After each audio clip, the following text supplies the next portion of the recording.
It's the DeArmond Ford 2024 kickoff event. Start the new year off right and a new F-150 XLT with up to $11,000 off MSRP. Plus 3.9% for 66 months. New Explorers with $1,750 rebate plus 1.9% for 66 months. New Edges with 0.9% APR for 66 months plus $1,000 rebate. And new Escapes with 1.9% for 66 months. Save big during our 2024 kickoff event at DeArmond Ford, Indianola.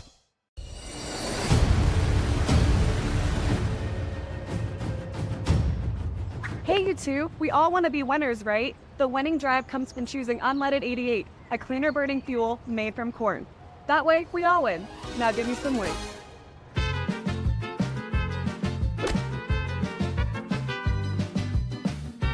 That's the winning drive. Now let's go get some tailgating snacks.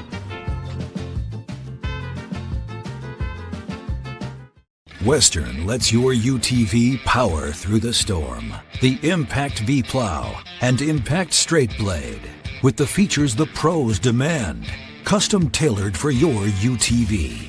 And to keep your work top-notch, rely on the Tornado UTV Hopper Spreader. Now that's a job well done. Western, more jobs done faster. Visit Truck Equipment Inc. today at truckequipmentinc.com.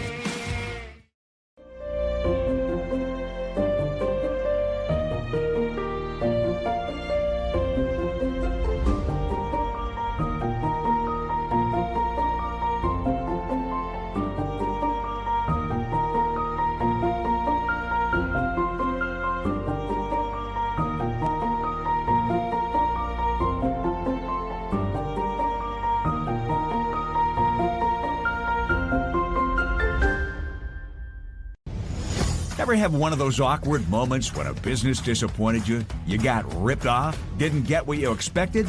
The Better Business Bureau can help you avoid these uncomfortable situations. BBB accredited businesses are honest, ethical, and reviewed annually by the BBB. Don't experience another awkward moment with a bad business. Trust the ones that operate with integrity. Look for the BBB seal. It's the sign of a better business. And find a better business anytime at bbb.org.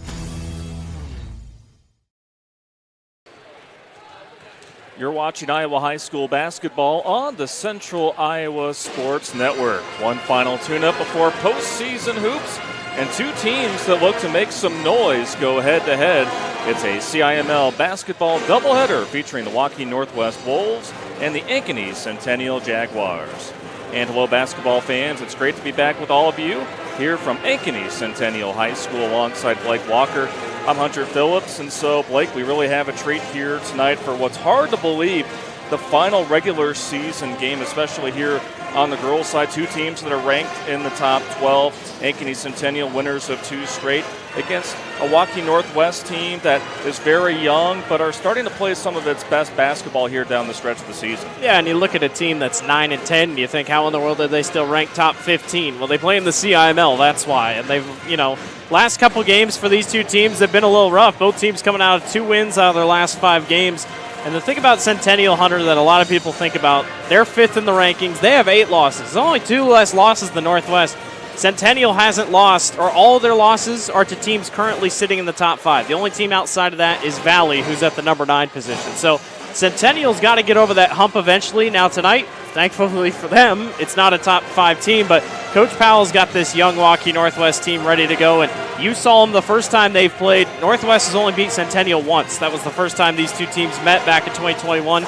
Something's got to change here tonight. And both of these teams rang in the new year at Waukee Northwest High School. Again, a game in which the Jaguars were able to get past the Wolves 52-45. And so when you look at Waukee Northwest, again, Blake, like you mentioned, 9-10 record. They've gone 4-5 since falling to Ankeny Centennial on its home court just about a month or so ago. But all 5 of those losses came against top 4 teams in Class 5A, so very battle-tested. Yeah, and, that's what, Coach Powell, this is what he signed up for. You come over from Des Moines East and you get here to the CIML, and, you were technically a part of the CIML, but now the Iowa Alliance for Des Moines East, and he knows that. And he's got a really young team doing it. He's got a lot of freshmen.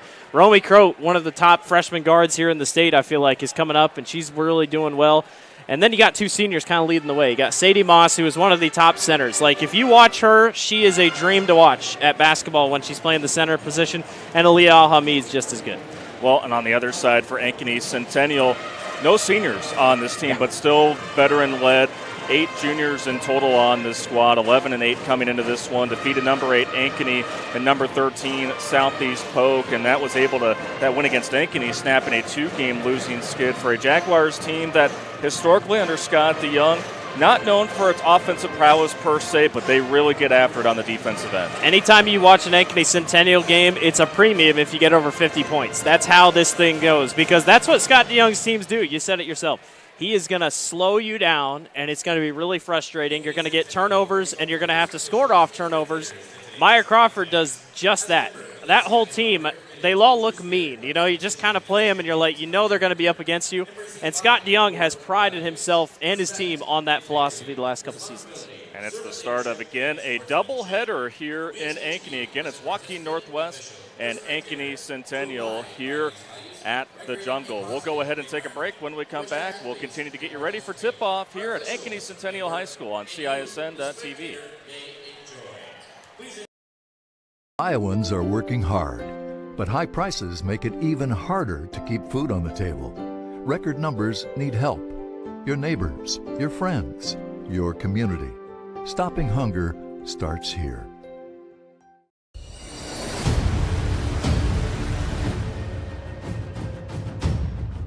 Hey, you two, we all want to be winners, right? The winning drive comes from choosing unleaded 88, a cleaner burning fuel made from corn. That way, we all win. Now give me some wings.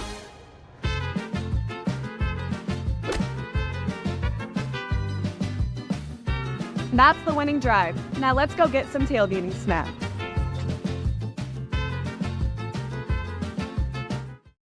Hi, Joe the Car Guy, head coach of Westside Auto Pros. When your car is on injured reserve, you want to get it back in the game as soon as possible, so bring it here to Westside Auto. I have the team of experts that can fix every automotive injury, whether it's a fractured joint, a broken part, or if your car just got its bell rung. We'll do a complete physical to make sure your car is game ready for the entire season. So bring your car to Westside Auto Pros and we'll get you back in the starting lineup in no time. Hey, you guys are dogging out there. Move it, move it, move it. Over 1,300 vehicles on WaukeeChevy.com. Schottenkirk Chevy Waukee. If we don't have it, you can build it. Newly expanded service department means we're hiring. See the openings on WaukeeChevy.com. Schottenkirk Chevy Waukee. WaukeeChevy.com. When you need to conquer the drifts on your property, get the job done your way. The Western Defender Compact Snowplow. All the professional grade features in just the right size for your mid-sized pickup or SUV. Easy to attach and easy to use. Get the performance to plow like this and finish like this. Western, more jobs done faster. Visit Truck Equipment Inc. today at truckequipmentinc.com. Just moments away from Waukee Northwest and Ankeny Centennial going head-to-head on the girls' side for the regular season finale here on the Central Iowa Sports Network. Very few empty seats here at Ankeny Centennial High School for what's no doubt going to be an excellent matchup here between not just two teams that are ranked inside the top 15, but Blake, when you look at the two head coaches, they have combined to win 8 state championships. A lot of experience on both sides. They, of course, honored Scott DeYoung prior to the game. 40 years of coaching here in this Ankeny community alone. Of course, Sam Powell knew what he was able to accomplish at Des Moines East. So on top of there being talent on both sides, it's also the great chess match between two of the best coaches that the state has to offer. And that's what we get here in the CIML. And that's what I think a lot of people were really excited for, because night in and night out, you're going to get the best of everyone's possible outcomes. And, you know, tonight's no different. Everybody, this is where it's really interesting, in my opinion, because sub-states are already set. You know who you're playing. Nothing really matters right here. But confidence, momentum is still a thing. Everybody wants to carry it. Both these two teams have, you know, pretty tough paths. Ankeny Centennial might have to face Sioux City East. They're a pretty good team on their championship side. And then Waukee Northwest has to face Bettendorf in the first round, and then they play Pleasant Valley. But tonight, the two will square off to close the regular season. We'll turn things over to our public address announcer to meet the starters for both teams. Northwest Wolves. And yours.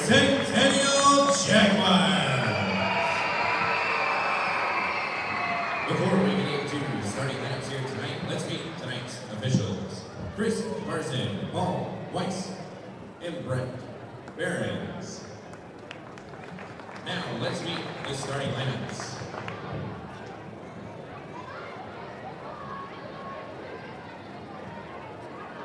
At forward for the Wolves, a 5'7" senior, number 10, Alia Alhamid.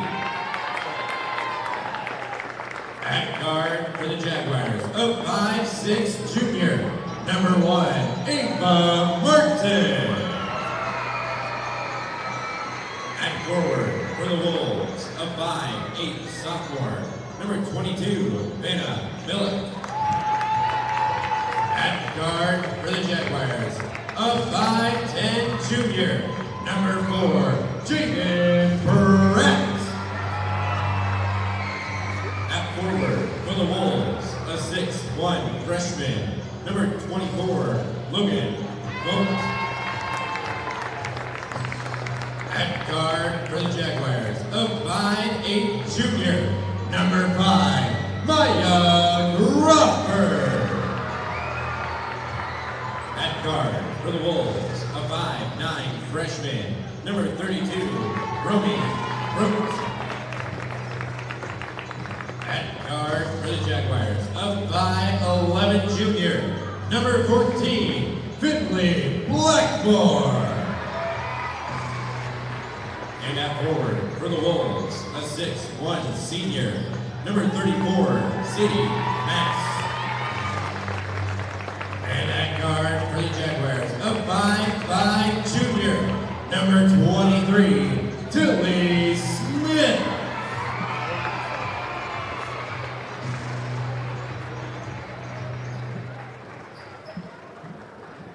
Now, to honor America and those who have served along with their families, CISN.TV. please rise as you are able and remove your hats.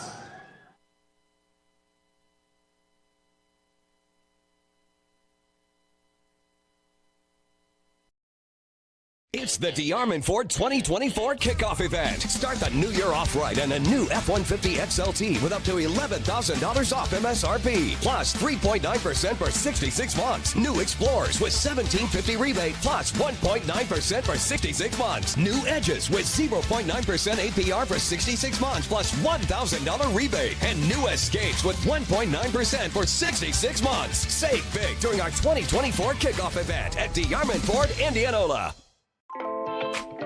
Hi, this is Chris from Fireplace Superstore, and if this year is anything like last year, folks are going to be coming in early to get things for their houses. What you need is a high-efficient gas insert from Heat & Glow. Come in now and beat the rush, and Heat & Glow will help you out with some special promotions on gas inserts. We'll be doing up to $200 off on our gas metal inserts to retrofit into your drafty old wood fireplace. Come early, beat the rush. Fireplace Superstore, 109th and Douglas in Urbandale.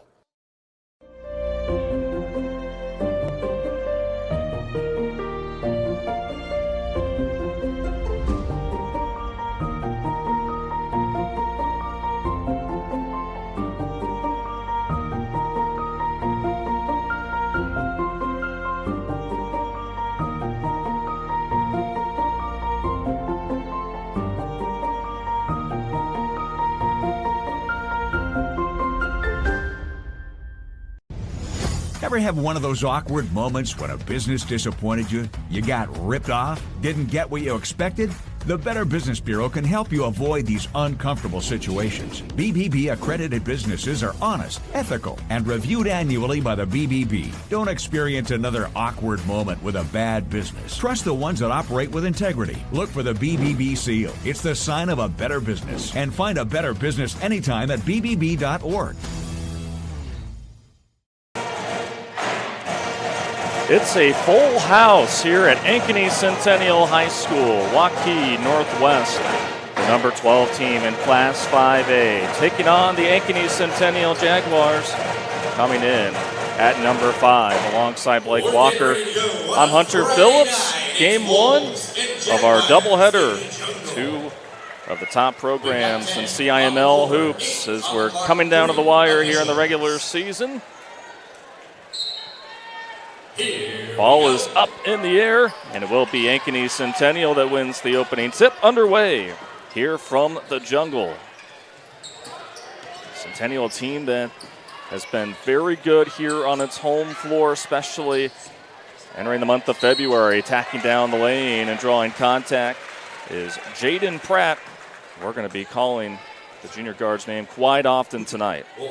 She's phenomenal. I mean, just a junior, 12.2 points per contest, second most on the team, and shooting 69% from the free throw line, and that's just a little better than the team average. So someone you want being aggressive down low. Pratt had 15 points in the win against Waukee Northwest back in January. Her strongest part was really the third quarter, where she scored 10 of those 15 points in the third. Splits the pair at the line, and now the first trip down the floor for the visiting Waukee Northwest Wolves, who on the other side on the road, they've also been very solid. Right wing three is too strong. Rebounded by the Jaguars. Bringing it up the floor. Stellar point guard for Ankeny Centennial. That Maya Crawford receives the handoff. Set up for Jaden Pratt. Crawford in the corner.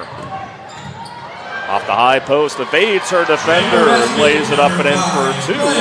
She's kind of a jack of all trades. I mean, she can rebound. I think she's one of the best steal getters in the state of Iowa. I mean, she's just all around. Exactly what you want, lengthy guard. Led the team with 18 points in the first go-around against Waukee Northwest. Miscommunication on offense. It will be Ankeny Centennial basketball.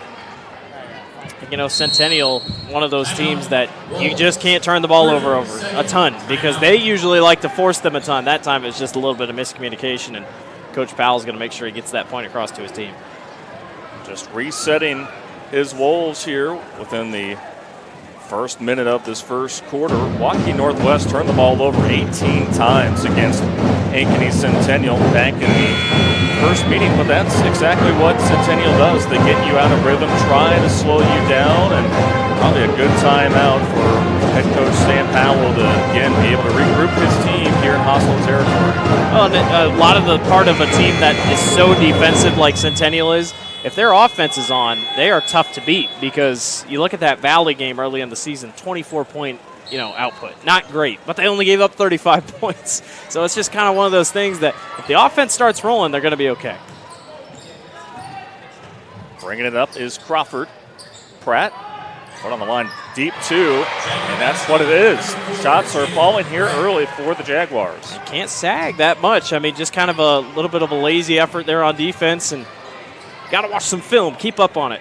Pratt's a really good shooter. She's not going to miss a lot of those without open. So an early deficit here for the Wolves. Sadie Moss. Actually, Romy Croat hits the triple here near side.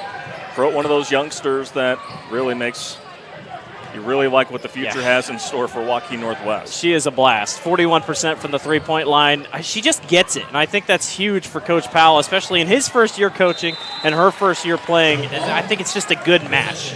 Well, Waukee Northwest has been a very good three-point shooting team this season, top 5 in Class 5A in that category, and they're able to cause a turnover on the other end on Ankeny Centennial, their first empty trip down the floor.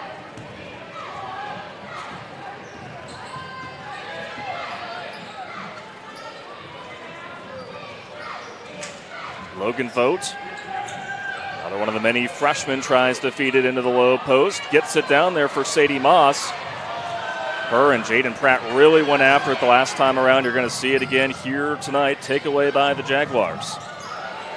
Errant pass. Sadie Moss coming back there defensively. One of two Northwest Missouri State commits that are on this Waukee Northwest team. Step back three. Does not go for Al Hamid. Balancing act there along the baseline. Wolves will get another crack at it here. So we're approaching the 5-minute mark in our first quarter.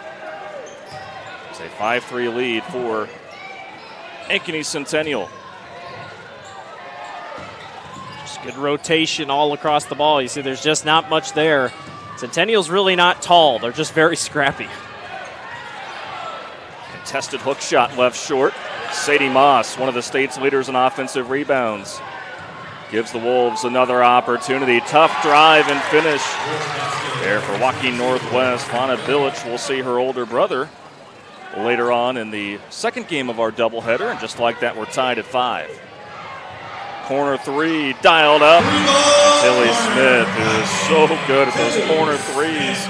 Is able to put the Jaguars back in front, 8-5. Fun start here to this one. Yeah, she's a consistent 31% shooter. Kind of the glue girl, if you will, of this team. Just kind of keeps the offense together. You can see she's hounded on defense, draws a 5 call. Just that constant pressure that the Jaguars deploy, something that the Wolves are going to have to adjust to here, especially in the early going, this feeling out process in the first quarter. I think it'll be interesting to watch. Ava Martin's got a cast or something ripped up or wrapped up on her left arm. I'm going to assume she's not a righty, but. Well, how about the Wolves giving the Jaguars a taste of their own medicine to half-court press and cause a turnover and get the layup to go. It's down to a 1-point lead here for Ankeny Centennial. Trying to feed to Pratt. Ball goes out of bounds. Seems like Waukee Northwest making Centennial play a little bit quicker than they would prefer to play. That's honestly what it feels like right now. And, I remember when Centennial was the team that loved to press, and now Waukee Northwest kind of giving them a taste of their own medicine here. Waukee Northwest, 9-10. They've split their last 4 games, wins against Sioux City West and Urbandale, but losses to 2 of the best in the state, Johnston and Dowling Catholic. And looking over to our left, Sam Powell not happy with the rotation there offensively and coughing the basketball up and giving it back to the Jaguars. Kind of feels like both teams just really haven't settled in. Everybody's just trying to get going and feels like, when the defense is like it is, and both teams pride themselves on pretty good defenses, every possession matters, so it sometimes leads to a couple more mistakes. Crawford double teamed, escapes that with a bounce pass for Pratt. We do have a tie-up. Possession arrow will remain with Ankeny Centennial. So you bring Kylan Smith in, and she's got a little bit more height, still about even with Sadie Moss. They got Crawford on Pratt on Moss here. Looks like they'll switch. Here's Crawford, near wing, taking it all the way to the glass, and she will make her way to the free throw line. She is a player, Blake, that does not shy away from contact, one of the state's leaders in free throw attempts. In terms of a point guard, normally you would characterize that as someone that maybe wants to try to get something going from the outside, not so fast with Maya Crawford. She likes to initiate that contact. I don't really think of her as a spot-up shooter. I always think of her as she sets up her teammate, she plays incredible defense, and she'll get to the basket. And, 120 free throw attempts now this season, like you said, she's a 67% shooter. Yeah, if you go to the line that much, you're going to set yourself up well. And she's just a different type of player that we don't see a lot of here in the 5A level. Crawford knocks down both for the Jaguars. Crawford now 82 of 121 from the free throw line.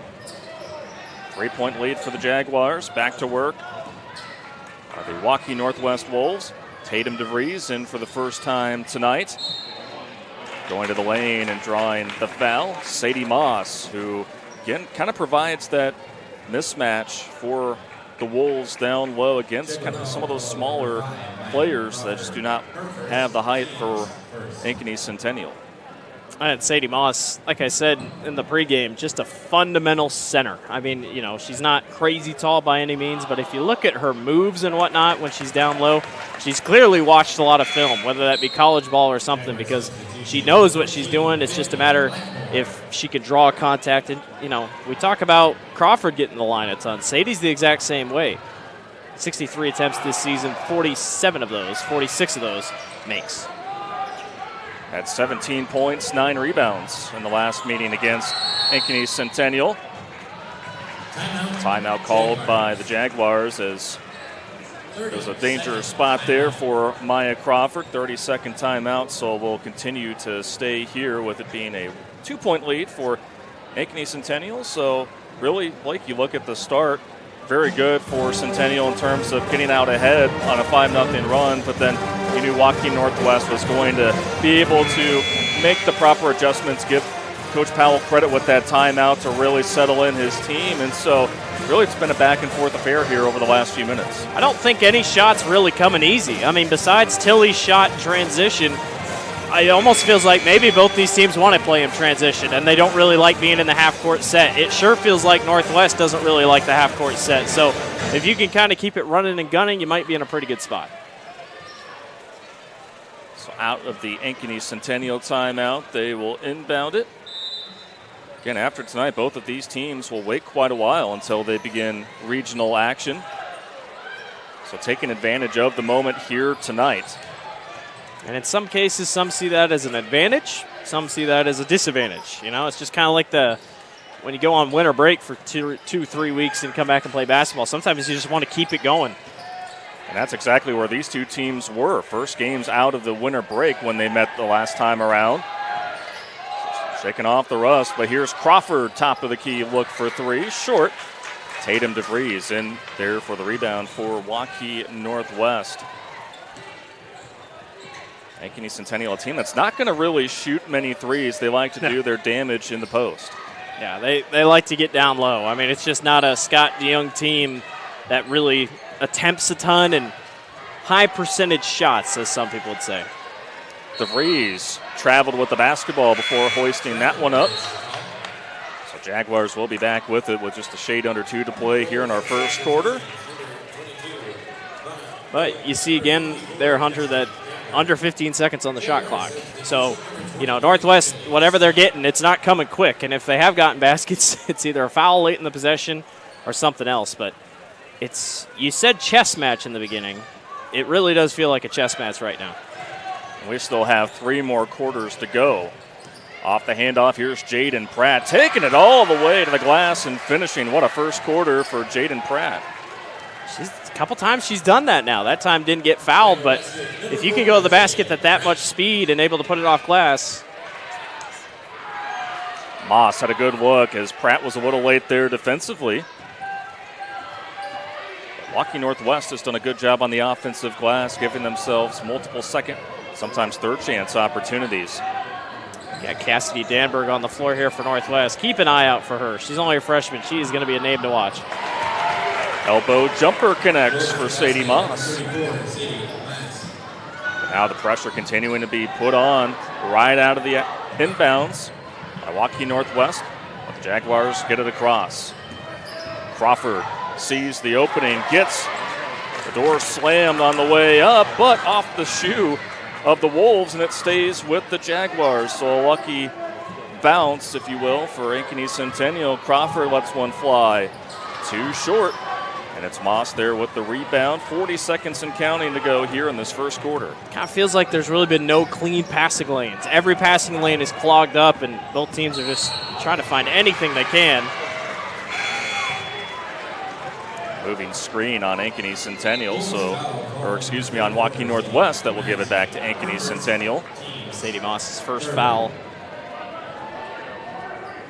Like we've seen already, both of these sides will go fairly deep into its bench, trying to stay fresh throughout the course of the night. And you're noticing at the three-point line, they're not really playing up. I mean, well, now they are, of course, when I say it. But 30% three-point shooting team, you're not too worried. You'll take that risk. But look how aggressive they are. Deep in the corner, it's Blackmore. Crawford swings right side for Smith. Second made three for Smith here in the first. If you overplay like that, it's too much. Final seconds here of the first quarter, stolen by Crawford. And that'll put a close to the opening frame here at Ankeny Centennial High School. It is the home team up by 5. After the first quarter play, 15-10. We'll be back with the second quarter after this on the Central Iowa Sports Network. It's the Diarmid Automotive Knoxville 2024 kickoff event. Save big on our last 2023 Ram 1500 Laramie with up to $13,000 off MSRP. Up to $15,000 off MSRP on new 2023 Gladiators. Up to $7,500 off new 2024 Grand Cherokees. And new Jeep Renegades as low as $27,990. Save big this new year during our 2024 kickoff event at Diarmid Automotive Knoxville, Iowa. DiarmidAuto.com. Iowans are working hard, but high prices make it even harder to keep food on the table. Record numbers need help. Your neighbors, your friends, your community. Stopping hunger starts here. free Godfather's Pizza. Begins with the download. Order through my new online ordering app and start earning free pizza and sides. It's easy. Download the Godfather's Pizza online ordering app today. Do it. One quarter is in the books here at Ankeny Centennial High School. Jaguars up on the Waukee Northwest Wolves, 15-10 once again. Alongside Blake Walker, I'm Hunter Phillips. And so, Blake, really a scrappy affair between these two in the first 8 minutes. And really, that's what we expected. And now it's round number 2 here. Yeah, I joked with you. I was like, a little bit more points than I expected. I mean, Centennial, 15 points in the first half. That's not bad. A couple three-pointers knocked down by Tilly Smith. I'm curious to see if Northwest will keep up with this very over-aggressive defense. Waukee Northwest starts off the second quarter with the basketball. Ankeny Centennial jumped ahead on a 5-0 run and have not trailed here in the early going. DeVries 3 on the way, and it's a bang. You know, she gets a couple starts this season. She'll probably start next year if I had to guess, or somehow Powell's going to have to fit her in because, man, she's, you know, she just works, and she's such a good shooter. 20th made tray for DeVries on the season. Tough floater doesn't go for the Jaguars. I've been blocked from behind a little bit. So good D by Waukee Northwest, looking to take advantage of the empty possession for Ankeny Centennial. DeVries feeling it, another 3 on the way, and that one doesn't reach the iron. Good effort by Moss to try to save it from going out, but it will be Jaguar basketball. That is such a Sadie Moss play. I mean, just the effort is undeniable. I mean, she will do anything she can to help her team out, and Northwest has just been glad to have her the last couple of years. And looks like a little bit keeping on with the press here. Good work by the Jaguars to get the outlet across the timeline, and now they'll reset offensively. Foul away from the ball. Surprised we haven't seen more of those, you know, in tight games like this. Any slight push, anything to get an advantage, to get free. That time Cassidy gets caught. Jaden Pratt is such a handful, even for the taller post players, because of her physical style and just overall athleticism. Again, still only a junior for this Ankeny Centennial program. 8 in total on the Jaguars roster. Here's Pratt going in, and she lays it up and in for 2.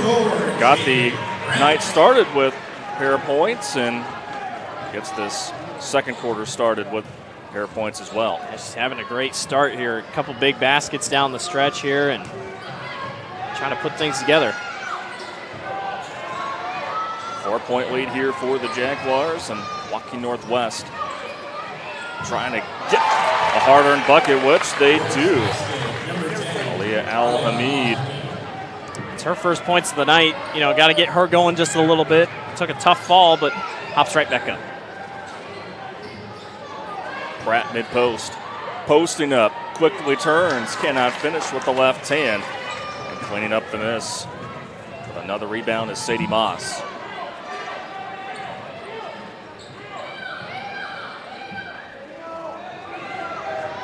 Northwest kind of setting up double screen, just kind of, you know, a little lazy. Not crazy lazy, but a little lazy trying to set up the offensive sets. Al-Hamid's shot may have been deflected. There's one off of her hand, but now racing the other way are the Jaguars. Threading the needle, Maya Crawford. Ooh. Looks like they're going to foul on Moss. Somehow that ball just landed in the lap of Aiden Pratt. That's being on Moss. That is her second personal foul. They're going to keep her in, put Cassidy Danberg on the bench. 2 team fouls, now make it 3 team fouls here on Waukee Northwest. Well, and, you know, in that situation, Northwest fans aren't too happy with it, but you just got to be able to set back and say, okay, I got to give up this bucket.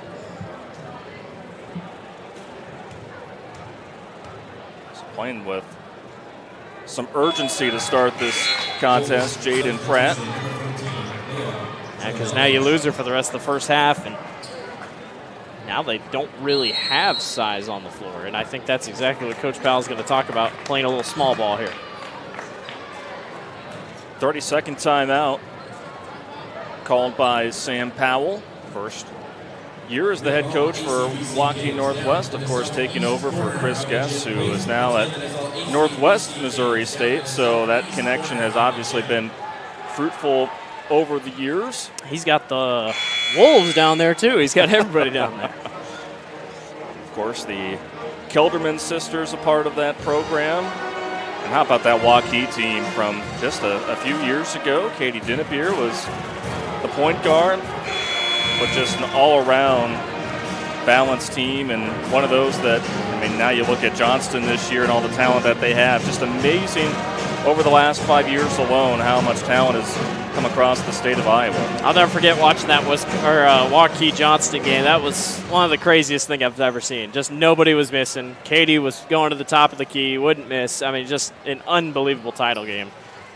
And yeah, I mean, Johnston, they seem inevitable this year. I mean, last year they were kind of in the same spot. They slipped up. This year they haven't slipped up. They've had a couple close calls, including this Centennial team, but who's probably honestly gave them their best shot, but not slipping yet.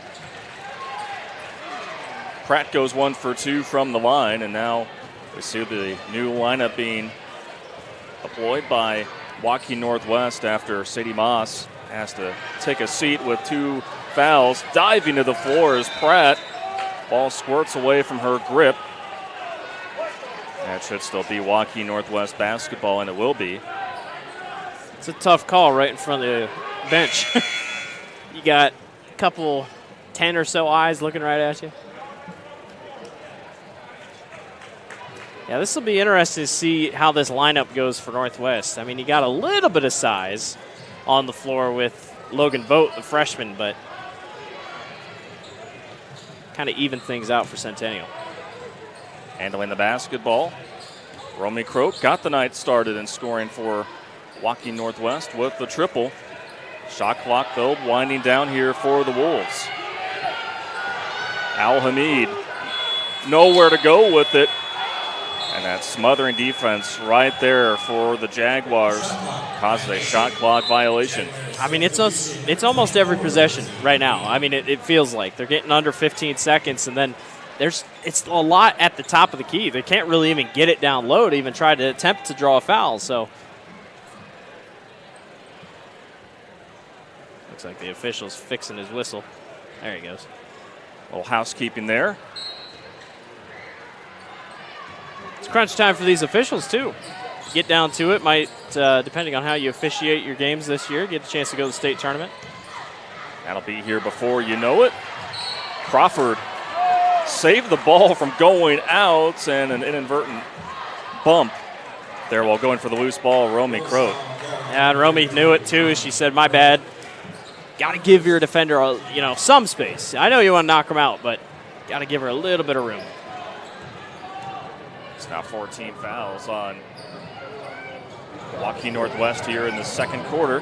3-point lead for the Jaguars, and they're able to add it. How about that combination all season long? Crawford to Pratt for 2. Really good set plays here for Centennial, and they seem to just be able to cut a little bit better than Northwest is. Getting fouled on the 3-point shot. Anna Bilic. That committed by Maya Crawford. It was a heavily guarded shot anyway, but it was the right call. Came right down across her 2 arms. Bilic, I mean, she's been phenomenal. 85%. Doesn't go to the line often, but when she does, she makes it. Had 6 points in the first meeting against these two teams, and was 0 for 2 from the line, but did provide 5 rebounds to go on with 2 steals.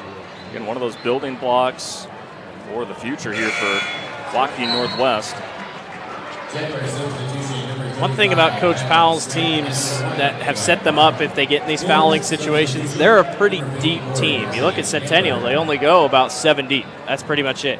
Meanwhile, Northwest will go 9, 10 girls deep at a time, get a lot of fresh legs on the floor. So the lead trimmed down to 3 after that trip to the free throw line for Waukee Northwest.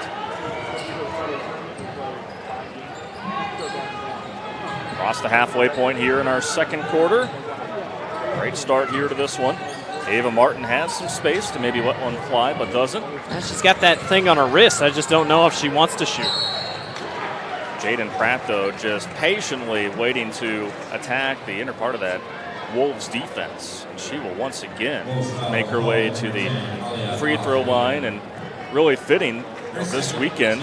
We talked about Jaden Pratt and Maya Crawford, two really good friends both on and off the court. Well, their two future schools will be facing one another in Des Moines tomorrow.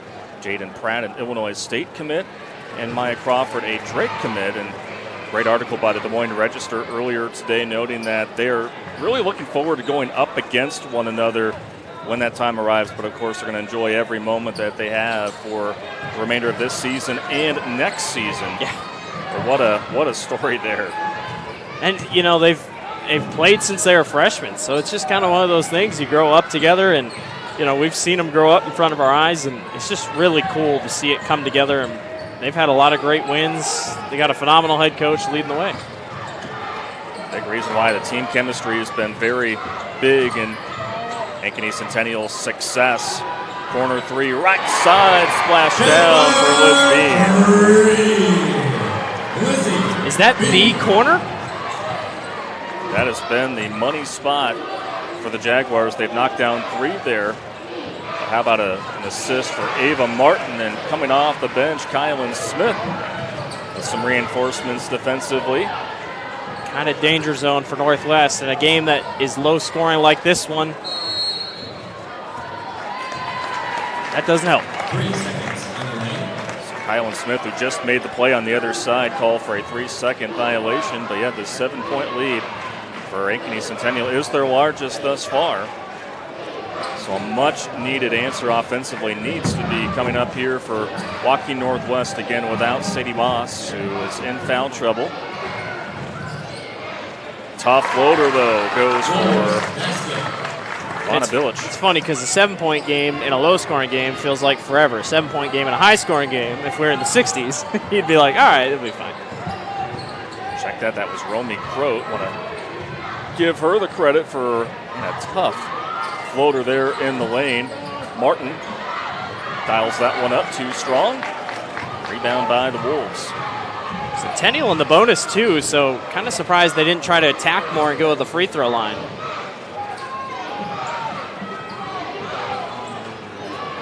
Romy Croat, deep three on the way, far side, you bet. There's Bilic, who was fouled on a 3-point attempt earlier here in the quarter. She says, I'll just let this one go, and hits that one home for a big three for Waukee Northwest to now make it a one-possession game. Yeah, quick 5-0 run here. Jab step from Bean, who just made a three about a minute ago. Pratt picks up her dribble, a little loose. With the basketball, Tilly Smith. Tie up. Ankeny Centennial ball. Just a quick tie. Well, so you got 11 seconds on the shot clock here, and the last couple possessions, Centennial's kind of doing what Northwest is doing on the other end. Long possessions, just can't seem to figure anything out. DeVries will check in for the Wolves. The flashes of momentum from both sides here in this first half. It is, it's waves, you know.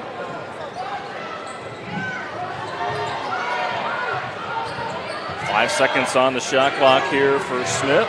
Martin got caught up by the Wolves. Shot clock violation. And that was all Vonna Bilic. I mean, she watched Martin come around the screen and got there immediately because Martin was supposed to be open off the top of the key for a three, and Vonna was right there. Less than a minute remaining here in our opening half. Many twists and turns here in the second battle this season between Waukee Northwest and Ankeny Centennial. Step back three. Goes for Romy Croat. And again, folks, just a freshman. Reminds you of a certain person at Iowa City, that type of play. Another foul underneath. That should send Centennial to the line. First lead for Waukee Northwest tonight, and once that ball goes through the cylinder the first time, just seems to get a little bigger, and it has for Romy Grove. It's a good hop jump. I mean, just able to create enough separation and knock down the long three, and yeah, just a freshman.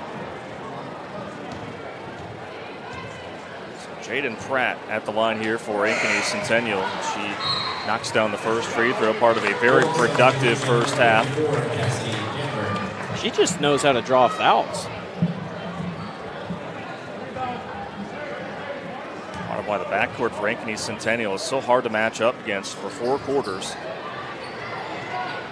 Going 1 for 2 is Pratt, tied up at 25. The lead was as large as 7 for Ankeny Centennial here in the second quarter, but the Wolves have came howling back here down the stretch of this first half, looking for more. DeVries, finger roll no. Rebound tap to Pratt. And don't go backwards. Has to give it up. Takes a few seconds off the game clock. Now racing ahead is Blackmore. 2 seconds. Last heave by Martin doesn't go. And it seems pretty fitting that after 2 quarters of play between these two, we are tied at 25 all. So we will go ahead and take a break with them. When we come back, we'll recap the first half here at Ankeny Centennial High School on the Central Iowa Sports Network.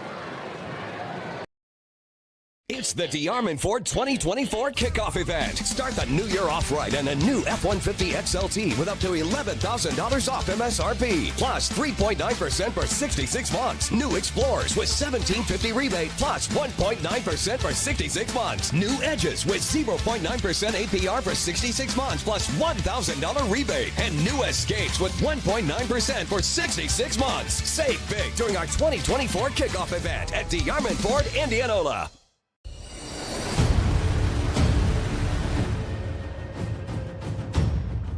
Hey, you two, we all want to be winners, right? The winning drive comes from choosing unleaded 88, a cleaner burning fuel made from corn. That way, we all win. Now give me some weight.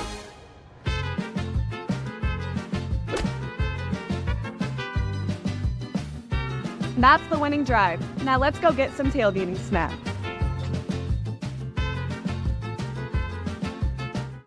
Western lets your UTV power through the storm. The Impact V Plow and Impact Straight Blade, with the features the pros demand. Custom tailored for your UTV. And to keep your work top notch, rely on the Tornado UTV Hopper Spreader. Now that's a job well done. Western, more jobs done faster. Visit Truck Equipment Inc. today at truckequipmentinc.com.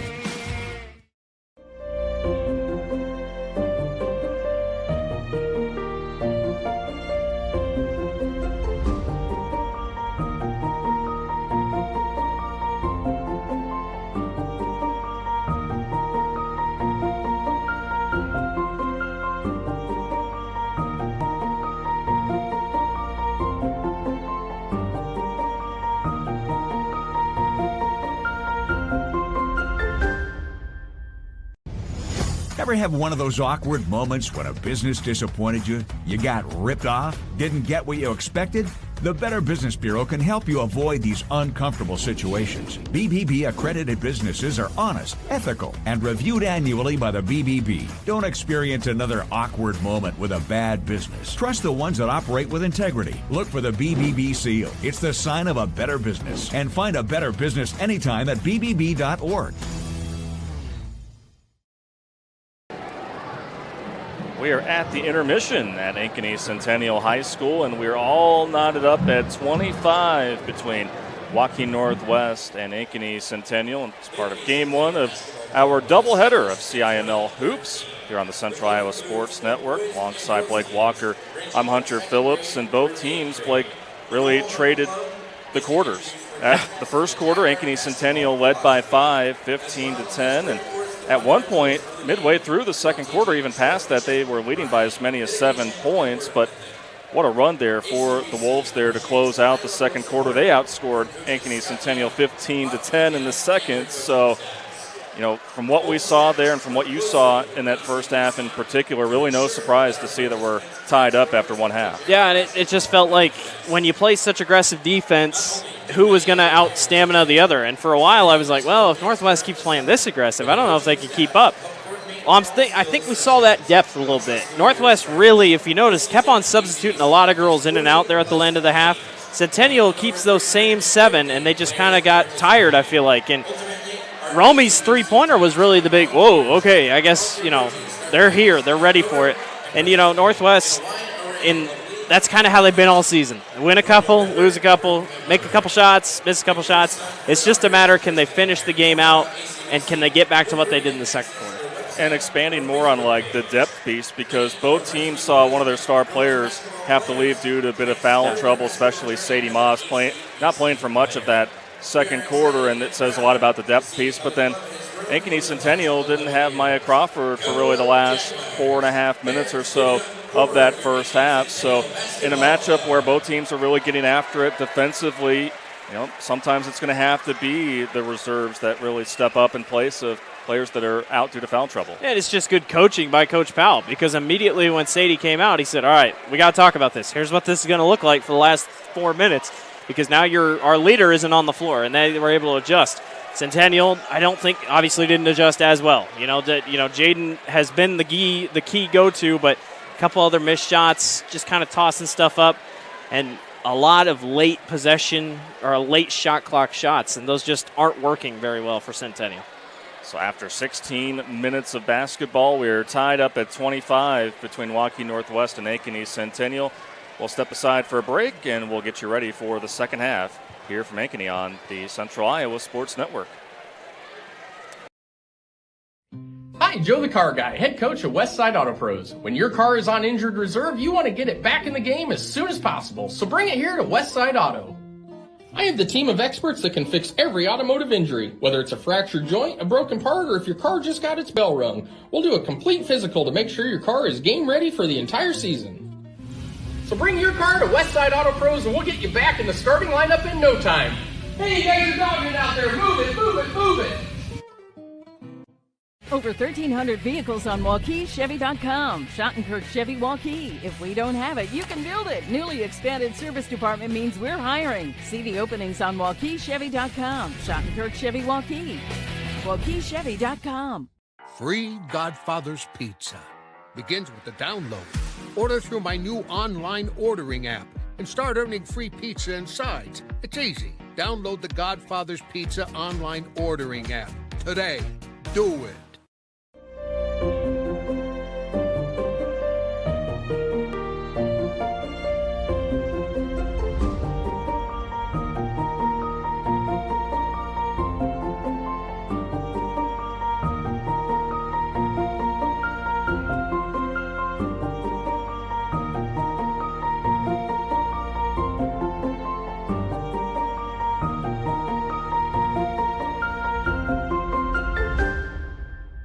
Iowans are working hard, but high prices make it even harder to keep food on the table. Record numbers need help. Your neighbors, your friends, your community. Stopping hunger starts here.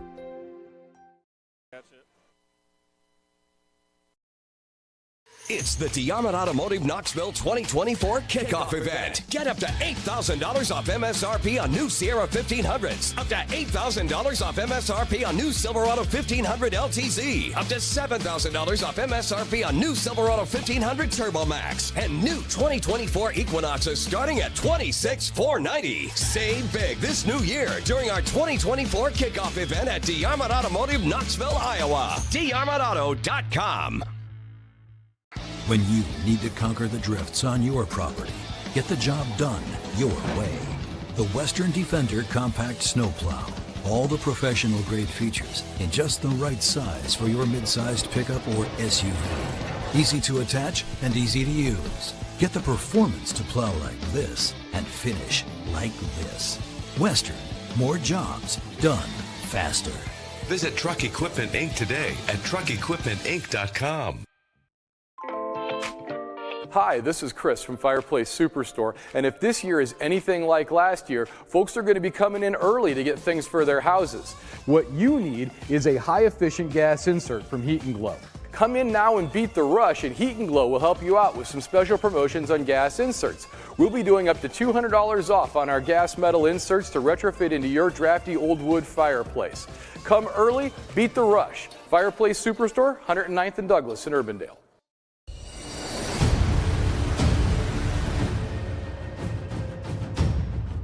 Hey, you two, we all want to be winners, right? The winning drive comes from choosing unleaded 88, a cleaner burning fuel made from corn.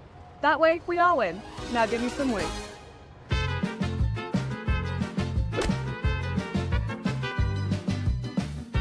That's the winning drive. Now let's go get some tailgating snacks.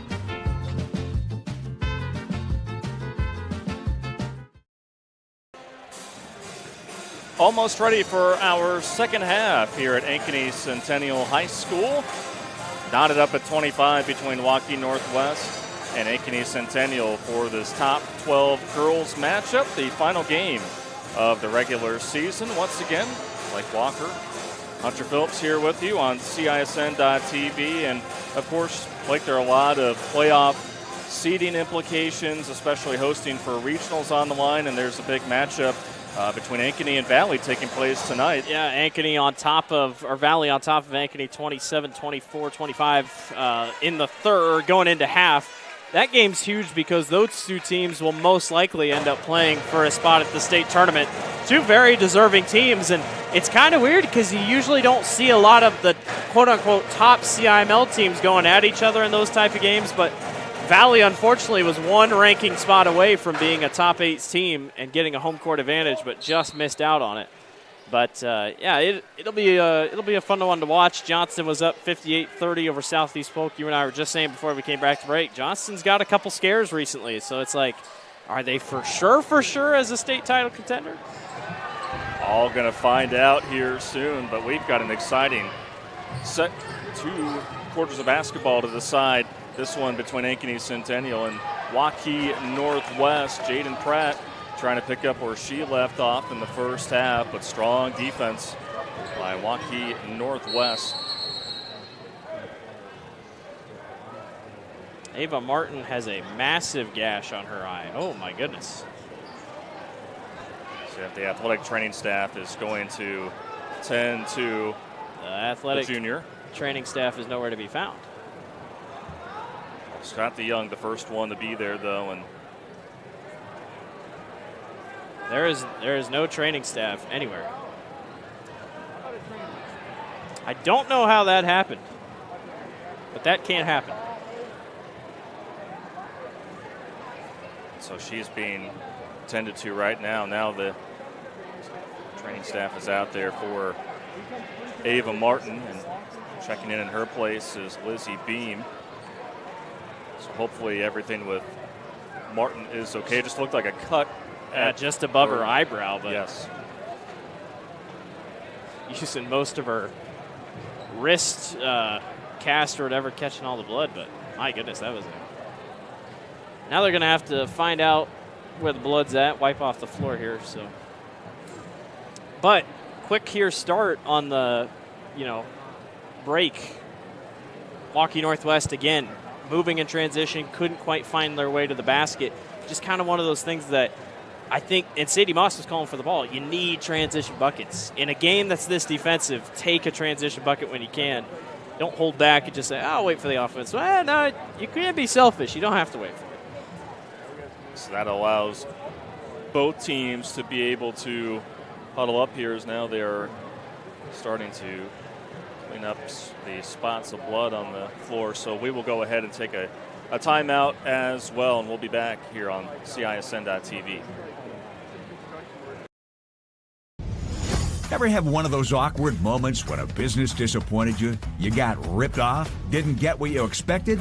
The Better Business Bureau can help you avoid these uncomfortable situations. BBB accredited businesses are honest, ethical, and reviewed annually by the BBB. Don't experience another awkward moment with a bad business. Trust the ones that operate with integrity. Look for the BBB seal. It's the sign of a better business. And find a better business anytime at bbb.org. Free Godfather's Pizza begins with the download. Order through my new online ordering app and start earning free pizza and sides. It's easy. Download the Godfather's Pizza online ordering app today. Do it. Over 1,300 vehicles on WaukeeChevy.com. Schottenkirk Chevy Waukee. If we don't have it, you can build it. Newly expanded service department means we're hiring. See the openings on WaukeeChevy.com. Schottenkirk Chevy Waukee. WaukeeChevy.com. So after the injury timeout, back underway in Waukee Northwest. And another turnover by Waukee Northwest. How many of those just arid passes have we seen? A lot of those, you're just trying to find somebody on a cut, and just nobody's there. And you just have to be right on precision with those passes, and that's what Ankeny Centennial has been forcing here. Cutting and catching. Maya Crawford. Reverse layup doesn't go, but a good effort for Crawford. Got 4 points, all of which came in the first quarter, that first half. Surprised we haven't seen more shooting out of Aaliyah Al-Hamid. I mean, averages almost 10 points per game, and just not much here. Maybe she will here. There she goes. Well, I guess it got blocked, but. Did see Al-Hamid put a few buckets together there in that first half, but certainly will look to play a bigger role here in the second half. Still the same score that we had at half, 25 all. Wolves to inbound. Al-Hamid. Head fake from Village. Looking to possibly find Croat. There she is. Runner in the lane, no. Moss, offensive rebound, put back. Wedged a little short. And Croat was right there.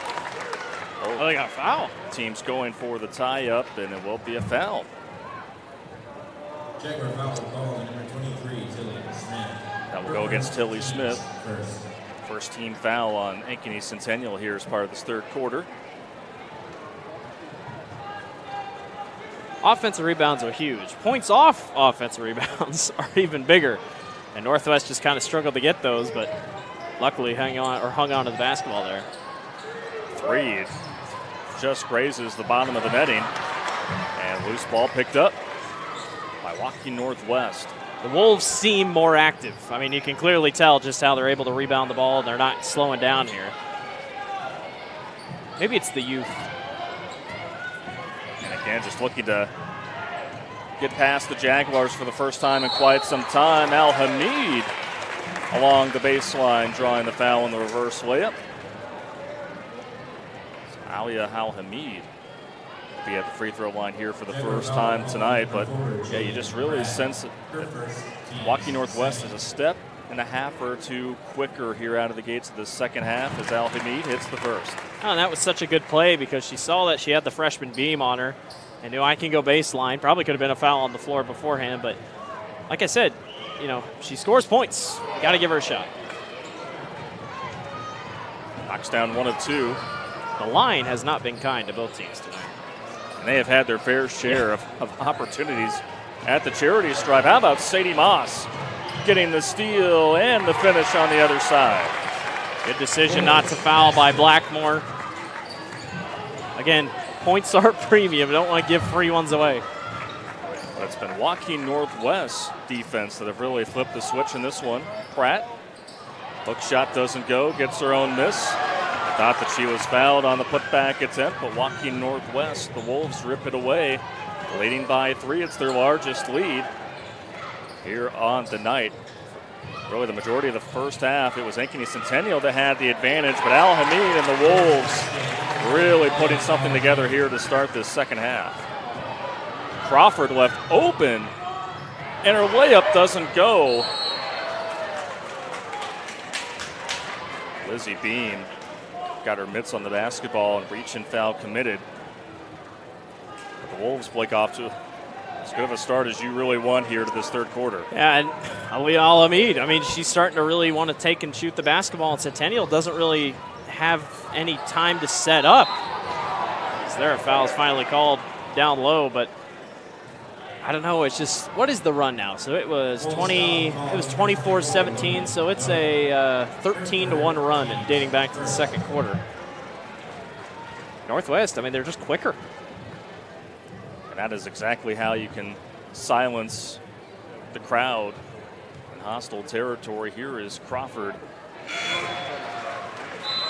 Second trip to the line for the junior. Coach Powell, and all these girls, they're looking for that first signature win. It's a young core. If you can get one underneath your belt, you're going to be okay. And, I think they want it badly. And why not get a top 5 win here before the postseason starts? Ava Martin, by the way, just came back onto the bench, and she has a massive tape around her entire head. Hopefully we get to see that.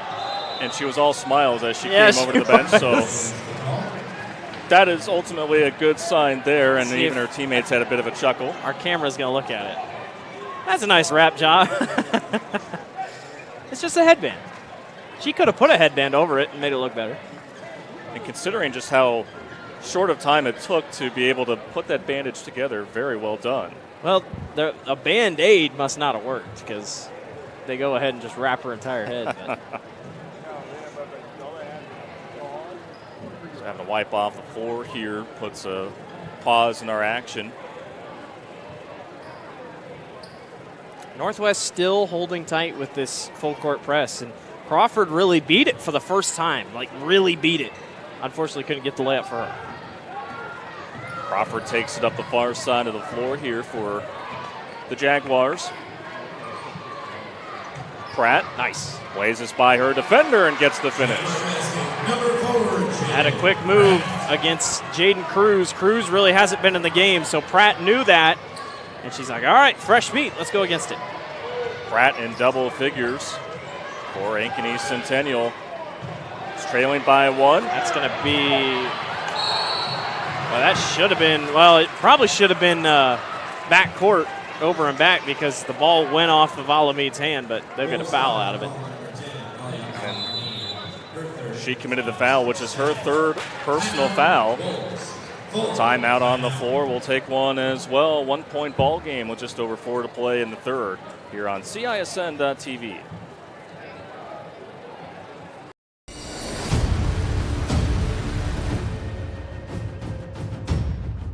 Hey, you two. We all want to be winners, right? The winning drive comes from choosing unleaded 88, a cleaner burning fuel made from corn. That way, we all win. Now give me some wings.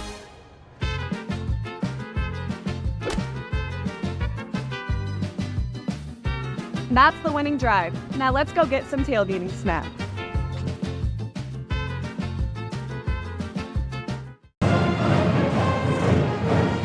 One-point lead for the visiting Waukee Northwest Wolves, 30-29 our scores. We have a timeout here on the floor with just about halfway through this 3rd frame. Hunter Phillips and Blake Walker, delighted to have you with us. And again, there's just been so many ebbs and flows, twists and turns throughout this matchup, and what was a 13-1 run put up by Waukee Northwest going back to the end of the 2nd quarter now has been stymied by Ankeny Centennial. Well, now Northwest a little bit more sloppy, and we've seen that all night. Northwest averages close to 15 turnovers a game, and when they weren't turning the ball over, they went on that run, and now, Centennial's kind of fixed a couple things around and taking advantage. Jaguar basketball out of the timeout. Blackmore. Reverse to Crawford. Drives in from the top. Surprised she didn't shoot it. Working around the perimeter, Blackmore once again staying stationary there along that far side. 3-second violation will go against Pratt. That's the 2nd one tonight on Centennial. I'm very surprised they didn't shoot any of the chances there. I felt like a lot of them had open looks and just not wanting to take a shot, I suppose. So now the Wolves look to try to take advantage of the Jaguar turnover. Billich off a high screen. Will now set it off the handoff for Croat. Tatum DeVries. Bounce pass to Danberg at the free throw line. Good defense by Pratt on Moss. How about Crawford coming in, help defense, swiping it away from the Wolves. Spins in the lane and finishes up and under for 2. That's what she's best at. Steal, go to the fast break, and be patient to put the ball in the basket. Second steal on the night for Crawford. See, Centennial's playing a little bit higher up on defense now. Back in front are the Jaguars. Good look there on that teardrop floater from Croat, but does not get the friendly bounce off the window. Blackmore three doesn't go. And Moss, done great on the boards tonight, adds another for her tally. Well, Northwest on that other end, Danberg had such a good screen, kind of set up Romy on the other end. And, you know, Northwest, they use Sadie Moss and Danberg a lot to set screens. Croat turns around from inside the left ankle and uses nice touch. She can score really in all levels of the floor. She can. She's got a nice move set. Pratt gets challenged by Danberg. Good stop by the Wolves. We have the basketball and the lead. It's been a back and forth affair here in this third quarter. Still have 2 minutes to go. It's kind of funny. Pratt will go to college and probably play guard, but man, she plays center most of the time against all these CIML opponents. Off the screen, it's DeVries going to work. Picks up her dribble. Good cut by Danberg. Off the mark with the floater. Pratt with the rebound, and now here comes Crawford. Timeout will be called by Scott DeYoung as the Jaguars bring it to their end of the floor. Here with just over 90 seconds remaining here in our third. Timeout, Centennial. Full timeout. And we will go ahead and take a break as well. Tight ball game here in Ankeny on the Central Iowa Sports Network. Ever have one of those awkward moments when a business disappointed you? You got ripped off? Didn't get what you expected? The Better Business Bureau can help you avoid these uncomfortable situations. BBB accredited businesses are honest, ethical, and reviewed annually by the BBB. Don't experience another awkward moment with a bad business. Trust the ones that operate with integrity. Look for the BBB seal. It's the sign of a better business. And find a better business anytime at bbb.org. Timeout called by Scott DeYoung, longtime head coach here in Ankeny, now his 11th season at Ankeny Centennial. Right when this program started, he jumped over from Ankeny, has won a state record, 7 state championships, and closing in on 700 career wins. And we showed her earlier, good to see number 1 Ava Martin back on the floor here for Ankeny Centennial. And it looks like the crowd's got a little bit of excitement in them. Tilly Smith is back into the ball game for the first time. All bandaged up. Blackmore off that set play. Just forced the ball there in the low post looking for Pratt, but the Wolves had none of it. That's tough because you know that play was drawn in detail during the timeout. But the Wolves will give it right back up. Really feels like the next team to go on a run might be the team to win it. And Coach Powell telling his team, just relax. You got a 1-point lead, and in a game like this, you don't got to go fast. Let the game come to you. Pratt dishes. There to the near corner for Tilly Smith. Reverse the ball to Martin. Blackmore. Lob mid-post for Jaden Pratt. Looked like a clean block there by Danberg on the turn, but they will get Danberg for the foul, and Jaden Pratt, who's made several walks to the free throw line, will make another. Well, let's take a look. Hands coming down a little bit. Ooh, it's close. Cassidy kind of laughs about it. It's kind of funny because, I don't know about you, I feel like we're watching two of the fastest teams in the CIML, just in terms of speed. But then you look at the score and you're like, well, it's not quite what you think. But everybody on the floor can just move. Great athletes on both sides. Multi-sport athletes, too, all across the board. We'll see them across several sports, but showing off their talents here on the hardwood. 2-for-2 trip for Jaden Pratt. Again, has had a big night. And the score column for the Jaguars, who lead by 1, got her hands on it. Remains with the Wolves. I feel like they need to find something here in the waning seconds of the third. Pump foul kept watching. Yeah, I kept watching Sadie because remember she's got 3. So I was just, how aggressive is Centennial going to be to try to bait her into her 4th foul? And that time, Maya came around the backside, knocked it free, and caught a hand. So. That is the 3rd personal foul on the starting point guard, Crawford, who picks it off on the inbounds. It's a 3-on-1. Crawford takes it all the way and finishes. She's best in transition. I mean, like I said, whenever I think of her, it's transition buckets. Defense to offense there for the Jaguars. They lead by 3. Croat. Nice. Good work off the dribble. Good pass out to Billich and hits the 3 far side. What a shot. Crawford in the winning seconds here of the 3rd. Bumped on the way up. Loose ball underneath. Tie up. Will be Jaguars basketball with just under 1.5 to play here in this 3rd quarter. Man, how about Vonna Billich? I mean, 40% 3-point shooter, catches it there on the wing, and you're down by 3, and you don't want to say it, but you're like, man, this game can get out of hand here, and then she hits that shot. Now, this is a big inbound play, though. Get a little bit of momentum going into the 4th. Just tremendous transition defense by Waukee Northwest to make the Jaguars inbound it.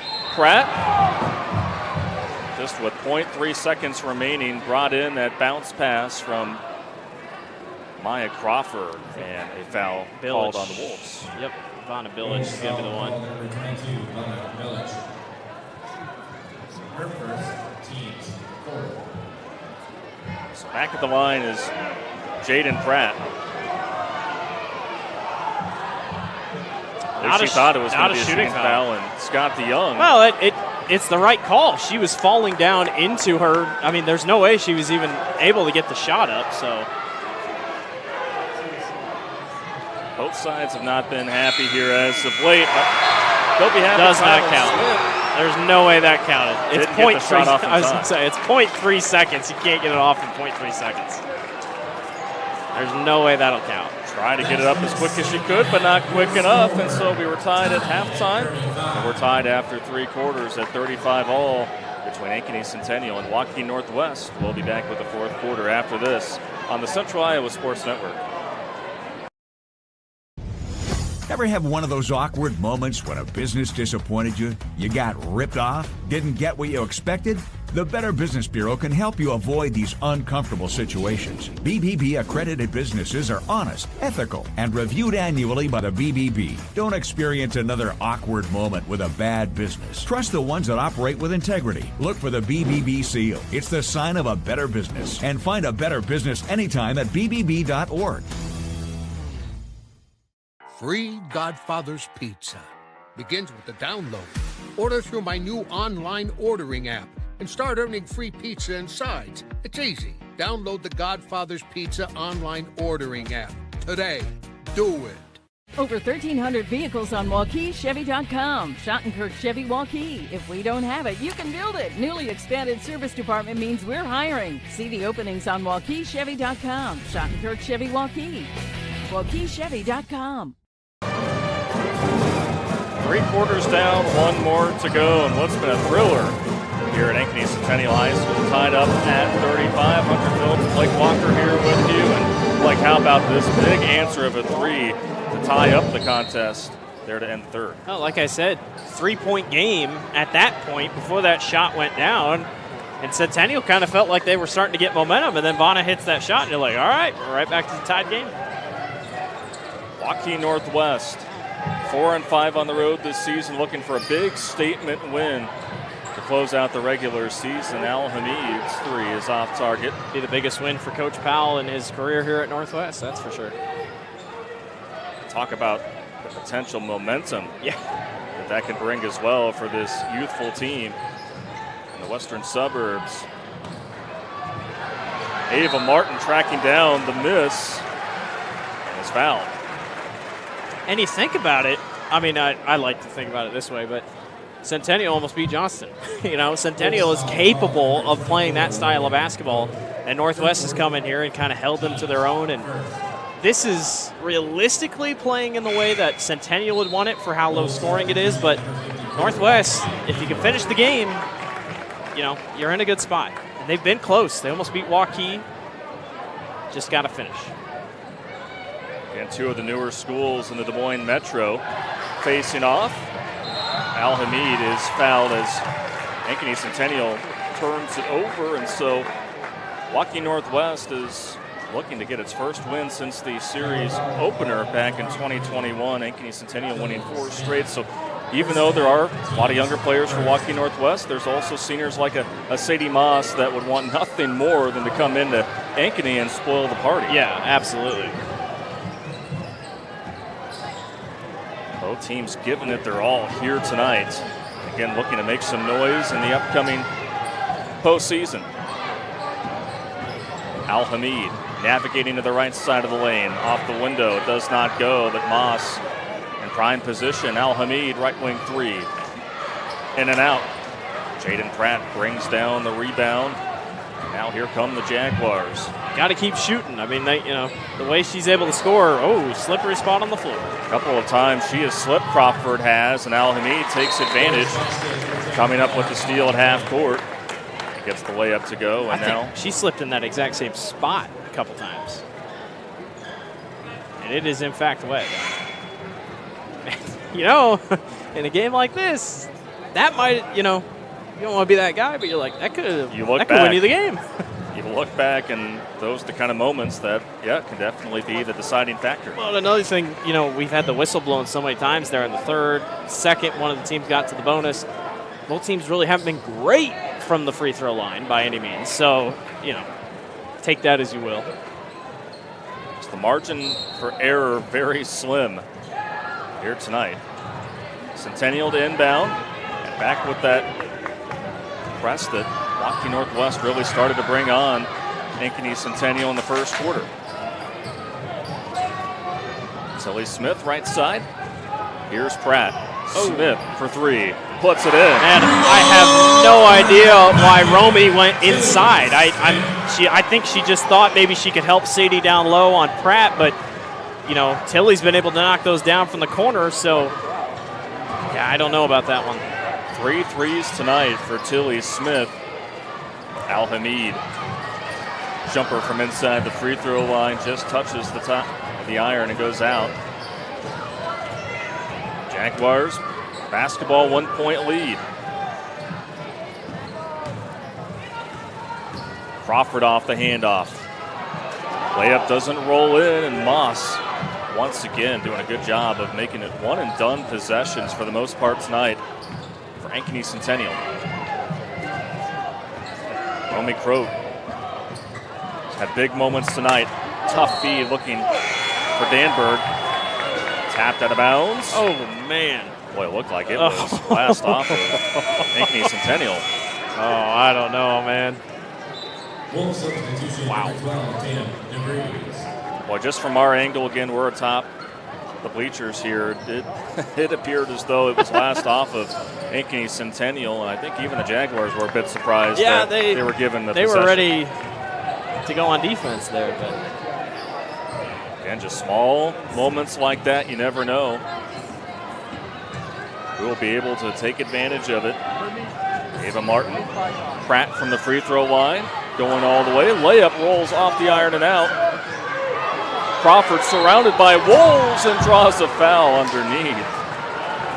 Well, and again, it's tough because I saw an elbow. Crawford kind of elbowed her way out. I'm surprised she even went back up with it. I guess she knew that she could probably draw a foul, but that's tough. Maya Crawford at the line, and that is her first miss. Yeah, I say ball don't lie, I guess, but Ankeny Centennial led by as many as 7 points back in the second quarter. But it has just been back and forth of a matchup, as you'll see, ever since we have come out of the intermission.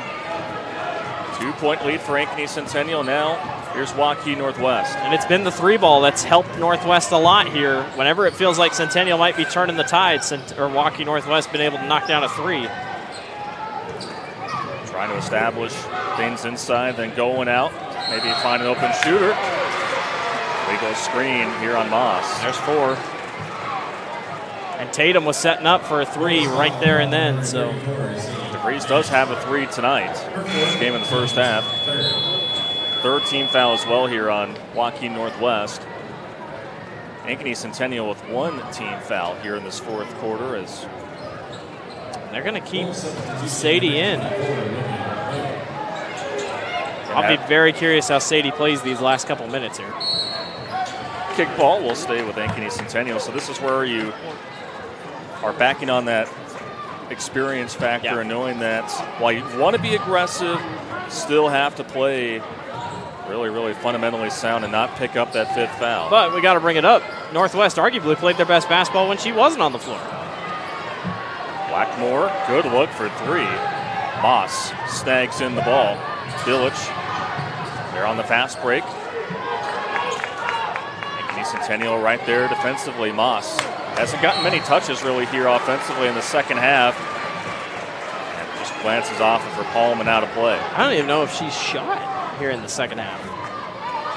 A lot of her damage has been done on the glass, but really nothing offensively. Says a lot again about the depth here for Waukee Northwest. One shot here for Centennial. Really could be a big, big dent in Northwest armor. Just how this game's gone. Crawford goes to Smith. 10 on the shot clock here for the Jaguars. In the hands of Crawford. Waits for a moment. Tries to kiss it off the glass. But it rims out. Not a good look. Really making Crawford force that one up. Wolves back with it, trailing by 2. Coming down to the wire. Oh, and away from the action. Foul on Waukee Northwest. Will give it back to Ankeny Centennial. That will go against Logan Vogt. Logan Vogt gets called on the foul. Has Logan Vogt fouled out? Looks like she has. I guess she has. So one of the starters will have to check out for the remainder of the game. There's a lot of confusion on that possession anyway, because Vogt ran into Danberg trying to figure out where to go, and then that was just kind of a weird spot. Can you imagine it's still a 2-point game? It's been a 2-point game forever. And again, Sadie stays in, so you try to stay away from another player here. Crawford, a good cut. Catches. Smith, another 3. Oh, would have brought the roof down had that one been made. On the fast break, Village, the catch and the lay-in. What a pass. What awareness to go down the floor, and then Village able to finish. Take a look at the replay here, and it's just a perfect touchdown pass by Romy Croat. And just when you think Centennial can pull away, Waukee Northwest gets another big play. I mean, as great of a full court pass as you will see right there, and that will take us to a break. Don't go anywhere here on CISN.TV. Hi, this is Chris from Fireplace Superstore, and if this year is anything like last year, folks are going to be coming in early to get things for their houses. What you need is a high-efficient gas insert from Heat & Glow. Come in now and beat the rush, and Heat & Glow will help you out with some special promotions on gas inserts. We'll be doing up to $200 off on our gas metal inserts to retrofit into your drafty old wood fireplace. Come early, beat the rush. Fireplace Superstore, 109th and Douglas in Urbandale. Welcome back here to Ankeny Centennial High School. This girls matchup really setting the bar high here for our doubleheader between Ankeny Centennial and Waukee Northwest. Just under 3 minutes remain. All tied up at 39. Ankeny Centennial will have the ball here out of the break. But again, we've been highlighting the fouls for both sides. Still only 1 team foul for Ankeny Centennial, 4 for Waukee Northwest. So you wonder how that maybe changes the mindset here a bit. And things, you get aggressive here late in the season. On Tuesday night, we saw Valley and Waukee girls go to double overtime, everybody, it's just it means a lot. Jaden Pratt was not going to get tonight. She has had a couple of close finishes that have not gone through the cylinder, but that time she does. And we're going to get Sadie Moss for an offensive foul and elbow against Pratt, who is shaken up, and that is it for Sadie Moss. I mean, it was the right call because Sadie, the way that they had been battling all night, they kind of stick their arms underneath each other, and Sadie just kind of back-checked Jaden right in the nose. And the only difference is if you're going to call it right away. The ref waited until Jaden turned around and kind of went down holding their nose. So it's been a physical basketball game from the jump. And Sadie's done. 2 starters for Waukee Northwest have fouled out. Still 2.5 to play.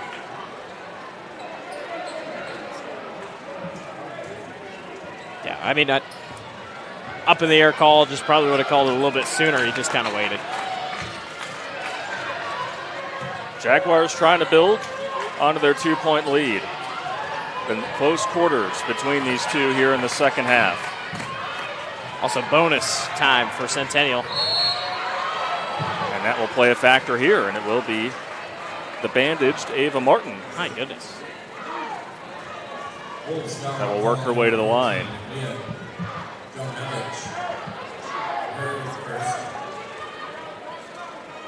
So Martin's first trip to the free throw line tonight. On the season, Ankeny Centennial a 67% free throw shooting team, and Martin comes up empty on the first. Has not attempted many free throws this season, 7 for 11 entering the night. Yeah, not really her forte for the most part. It's just not been a great night free throw shooting overall for both teams. A lot of those 1-and-1s. Still a one-possession ball game. Waukee Northwest, they have had the answer time in and time out. Yeah, every time.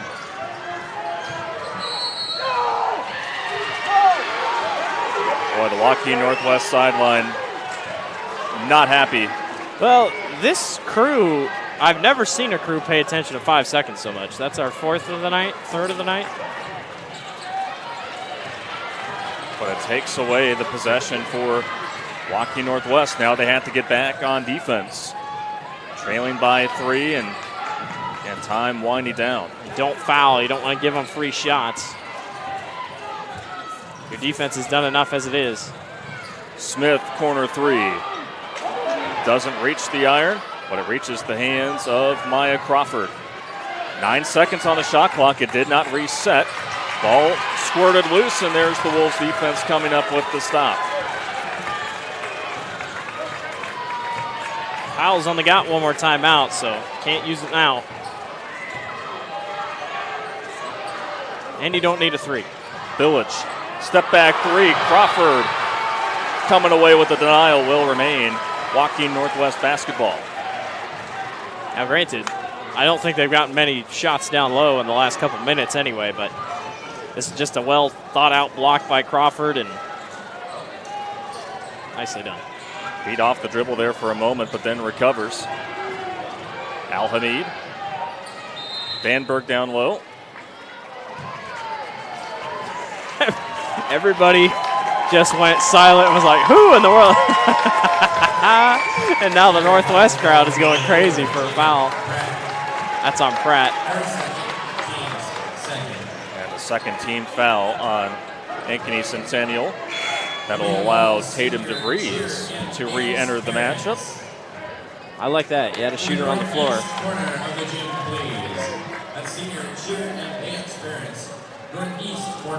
Fresh 35 on the shot clock here for Waukee Northwest.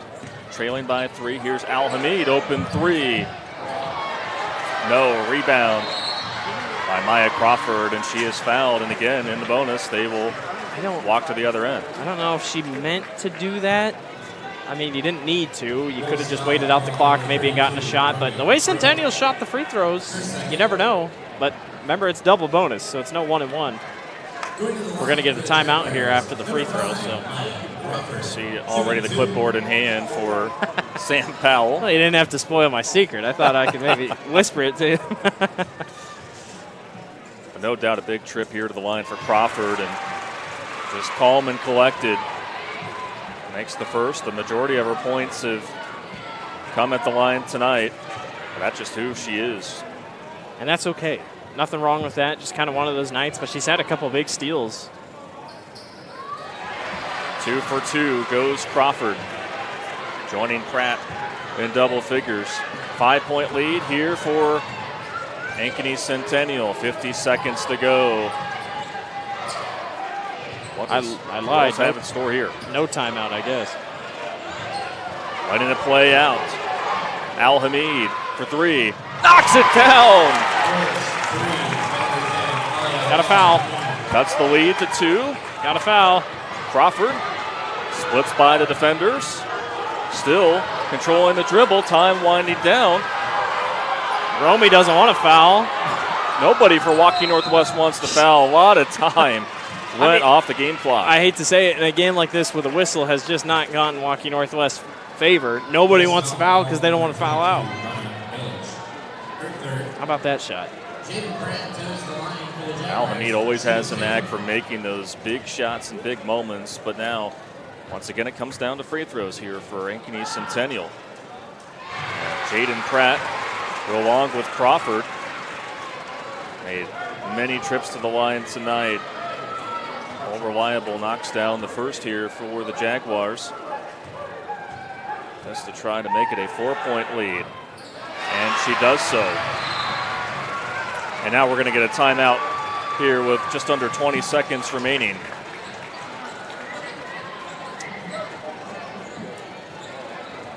It's like 30-second timeout here, it looks like. Timeout. Wolves. I guess they're going full. Timeout. So we'll go ahead and stay here, with it being a 4-point lead for the Jaguars. And like we said out of our last commercial break, Blake, that this is just the beginning of our doubleheader here tonight. These two teams certainly setting the bar high, but boy, for Waukee Northwest, still plenty of time to work with here, but I know no such thing as moral victories if they don't come out on the winning end, but have to be really pleased with how they were able to handle a tough environment. Some things not really going their way, but still able to find ways to bounce back. Yeah, and just resilient, just making sure to always be ready. And yeah, the whistle has not gone their way tonight. I'll be the first to say it for them, but you just gotta battle through it. That's out of your hands. You can't help that. And for here, this is what makes things interesting with this whole foul thing. Centennial has fouls to give, if that makes sense. They can slow this down and make it so Northwest can't really take a shot as quick as they want to. I'll be curious to see if Scott DeYoung and his team set up for that. Another downside is that Northwest is all the way here on this side of the floor. They didn't bring it up when they called timeout. And again, for much of this fourth quarter, have had to play with 2 of their starters, Logan Vogt and Eddie Moss. Near turnover by the Wolves. They do bring it across. Al Hamid just made a big 3 earlier. Crawford diving in. And a foul on Al Hamid. How many big-time defensive stops has Crawford come up with here tonight? But I tell you, any other scenario, Centennial's not reaching for the ball. But because they know that they could foul and it really wouldn't hurt them, that's why Maya just kept poking, and eventually it came out, and it puts so much more pressure on Northwest. And now this one, pretty much one free throw can put this thing away. Just makes you really have to think on the fly as a ball handler, because you know that Crawford is looking to, with her active hands, be able to come away with the takeaway, which she did. And earns a trip to the line and hits the first to now make it a 5-point Ankeny Centennial lead with just over 8 seconds to play.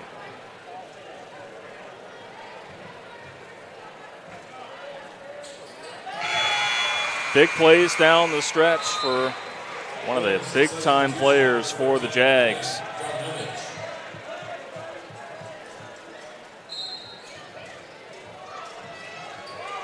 Romy Croat zips it ahead. Billich taking it all the way there. Donowich, I should say, got that basket, but in the end, the home team, the Ankeny Centennial Jaguars, with a hard-earned victory over Waukee Northwest. Get the win here tonight. 48-44 is our final score. So for Waukee Northwest, they finished the regular season out at 9-11, and for Ankeny Centennial, 12-8. We'll take a break, and we'll get you ready for Game 2 of our doubleheader, which will be coming up here shortly on the Central Iowa Sports Network. When you need to conquer the drifts on your property, get the job done your way. The Western Defender Compact Snowplow. All the professional grade features in just the right size for your mid-sized pickup or SUV. Easy to attach and easy to use. Get the performance to plow like this and finish like this. Western, more jobs done faster. Visit Truck Equipment Inc. today at truckequipmentinc.com. Boy, what a 4 quarters we just saw between these two. Ankeny Centennial outlasting Waukee Northwest on its home floor 48-44. Once again, Ankeny Centennial ends the regular season at 12-8. Waukee Northwest at 9-11. Hunter Phillips and Blake Walker here with you. Final thoughts, Blake, on what was no doubt a back-and-forth affair between two top 12 teams in Class 5A. And I think after tonight's, for teams watching back home, have to be definitely on alert because they got after on the defensive end, faced some adversity on both sides, and played just a heck of a game. Yeah, and I think defensively it sets up pretty well, and I think they should be excited for what's to come here in the postseason. And offensively, a couple things could be cleaned up, but Centennial hit their point per game margin, so there's nothing wrong with that. And Northwest just finishing game is going to be the biggest topic in the locker room, and a couple things didn't go your way, but overall pretty good game for both teams. And so that is the conclusion of Game 1. It will be Game 2 coming up next on the boys' side between the Wolves and the Jaguars. But until then, for our producer, Randy Nielsen, for Blake Walker, I'm Hunter Phillips. Now it's time for the Fast Break Show here on the Central Iowa Sports Network. 2-1 on the shot clock. Houck fires up a prayer to go. Winkler brings it up, drives in, crosses over, and one.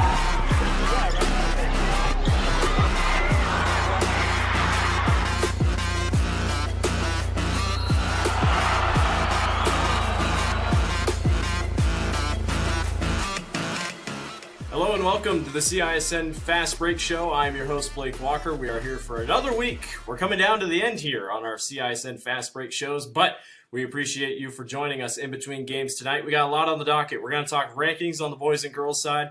We're going to talk about sub-states coming up on the girls side, and a coach interview and player interview with Grant Tigas and Brett Watson of Waukee Northwest, plus much, much more. Ignore the background. We're having technical difficulties after a fun week at state wrestling. Let's jump right into it.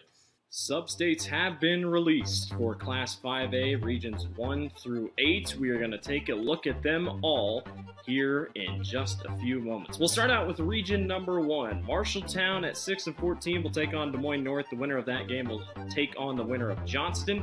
At the bottom of the bracket, Sioux City West at 9-9 will take on Council Bluffs Lincoln. The winner of that game will take on Johnston, most likely in Johnston. In region number 3, Dowling Catholic is your 1 seed. They will face the winner of Des Moines Lincoln and or Des Moines East.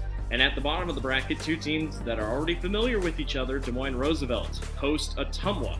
The winner of that game will go to the regional championship to face most likely Dowling Catholic again at home. In region number 4, Waukee is the number 1 seed. They will take on Waterloo East or Urbandale, whoever wins that game. And then Southeast Polk will take on Iowa City West. A nice trek across half the state for Iowa City West. They will take on Southeast Polk. The winner of that game will face most likely Waukee in the regional championship. In region number 5, it is Ankeny Centennial at the number 1 position. They will take on the winner of Council Bluffs Jefferson and Sioux City North. The winner of that game will face Centennial. The winner of that game will face either Sioux City East at 16-4 or Ames at 12-8. In region number 6, this is where things get a little bit tighter. Iowa City High and Davenport West. The winner of that game will head to the 1 seed of this bracket. Pleasant Valley is your top seed. The defending state champions will take on either the winner of Waukee Northwest, hosted by Northwest, or Bettendorf. Keep an eye out for that one. That's going to be a tricky one. Number 8, probably going to set itself up to be one of the best brackets we've got. Cedar Rapids Kennedy and Waterloo West. The winner of that will head to Ankeny to take on the Hawks. The winner of that game will face the winner of Valley versus Iowa City Liberty. Could set up a CIML Ankeny versus Valley matchup in your regional championship. That is your sub-states, 1 through 8 of the Class 5A. Taking a look at the rankings just released, hot off the press on Wednesday, February 7th for the IGHSAU. Johnston is still your number 1. Davenport North at 2. Dowling Catholic is at 3. Waukee is 4. Ankeny Centennial at 5 at 11 and 8. Pleasant Valley, your defending state champions, are at 6. Cedar Falls 7th. Ankeny is in the 8th spot. West Des Moines Valley at 9. Cedar Rapids Prairie is 10th. Sioux City East is 11th. Waukee Northwest at 9 and 10 is 12th. Southeast Polk at 9 and 10 is 13th. Cedar Rapids Washington is 14th. Your whole top 14 does not change. The only new addition, Des Moines Roosevelt, 12 and 7, jumps from unranked to the top 15. Ottumwa drops out. And taking a look at your boys' rankings, courtesy of the Iowa High School Athletic Association, Cedar Rapids Kennedy is the number 1 team, and they are the number 1 team without a doubt. Iowa City West lost to them last night, but they are number 2 because the rankings came out on Monday. West Des Moines Valley gets a big winner over Waukee. They're at 3. Sioux City East, one of the hottest teams in Class 4A, they are 4th. Dubuque Senior is 5th. Cedar Falls is 6th. Waukee holds serve at 7. Ankeny Centennial, despite the loss to Ankeny, is in the 8th position. Pleasant Valley is 9th, and Waukee Northwest, who has won 9 out of their last 10 games, comes in at the number 10 position. The postseason is almost here, and we cannot wait. As you can see, plenty of fun games on the docket and plenty of really highly touted ranked teams here in the CIML. We'll take a break and be back with our coach interview and player interview. You're watching the CISN Fast Break Show. When you need to conquer the drifts on your property, get the job done your way. The Western Defender Compact Snowplow.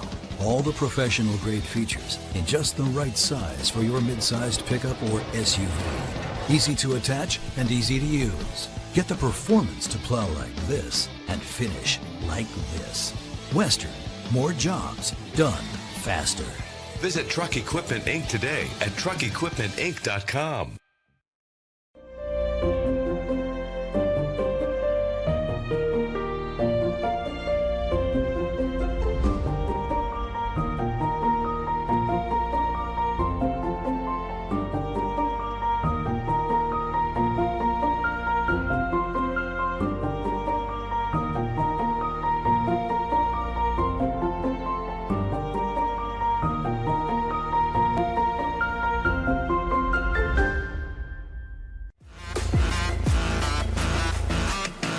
Welcome back to the CISN Fast Break Show. I am your host, Blake Walker. It's time for the coach interview segment of tonight's Fast Break Show. Tonight we had a chance to sit down with Coach Brett Watson and Grant Tigas, a coach and a player from Waukee Northwest, to talk about their hot streak. 9 out of their last 10 games have resulted in victories. Here's how that interview went down. Here with Coach Watson and Grant Tigas of Waukee Northwest. Guys, thanks for joining us today. 9 out of 10 wins on the season. 9 of your last 10 so far. Coach, I'll start with you. What happened? What changed? I mean, what's got you guys on a roll right now at a very crucial point in the season?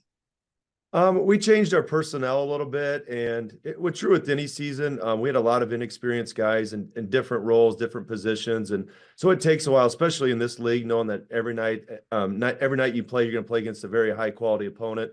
So we did take some lumps early in the season, but I've just been really proud of our guys of how they stayed together. We lost at Dowling, it was about 10 games ago, and in that locker room, we just talked about, hey, we just got to come closer together, and give a lot of credit to this guy and the rest of the senior class of really keeping us together. And we just kind of, saw some success, and that success has kind of snowballed a little bit. And we've had a nice little stretch here.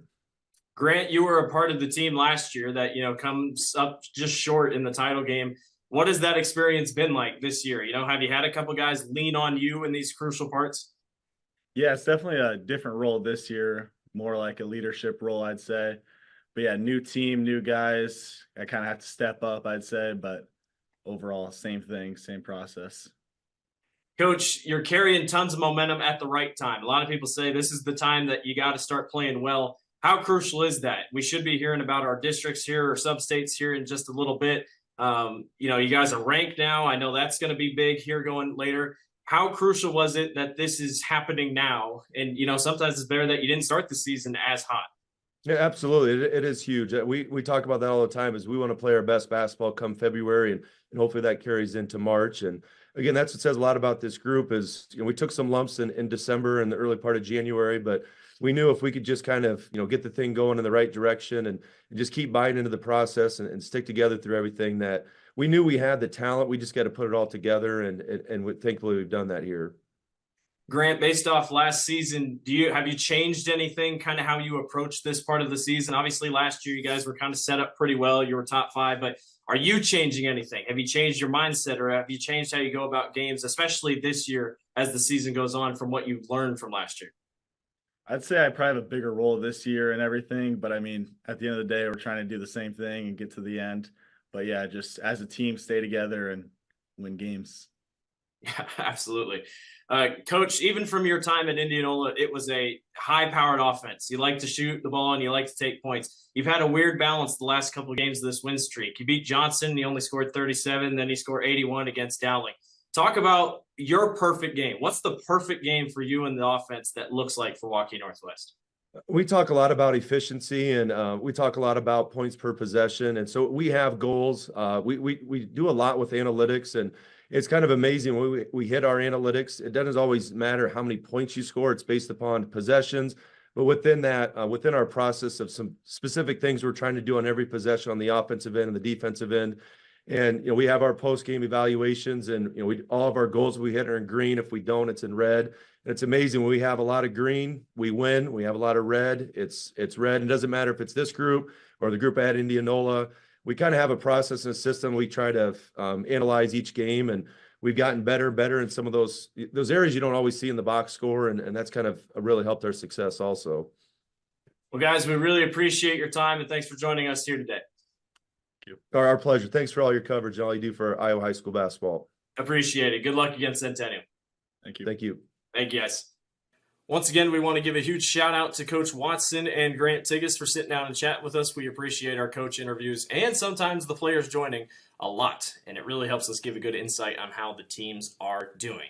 Let's take a look at how everything shapes out the rest of the week and what you have on the docket here tonight on the Central Iowa Sports Network. Centennial taking on Northwest, a really, really good boys and girls matchup. Northwest on both the boys and the girls side starting to figure things out. Centennial also starting to figure things out. Somebody's going to get a big win here as they head toward the end of the postseason. And over in Dowling Catholic, it's Dowling taking on Urbandale. It's a big night for women's basketball there. Rumors are Caitlin Clark might be in the building as they celebrate 50 years of Dowling Catholic girls basketball over there in West Des Moines. That will wrap it up for us here on the CISN Fast Break Show. We appreciate everyone for watching this week and every week, and we hope you enjoyed the games. I'm Blake Walker. Thanks for watching.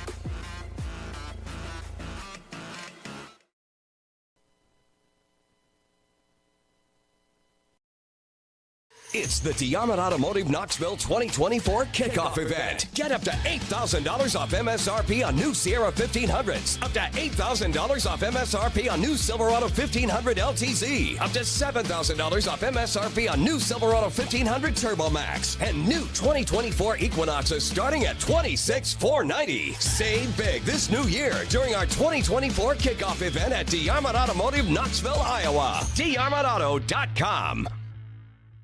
Western lets your UTV power through the storm. The Impact V Plow and Impact Straight Blade, with the features the pros demand, custom tailored for your UTV. And to keep your work top-notch, rely on the Tornado UTV Hopper Spreader.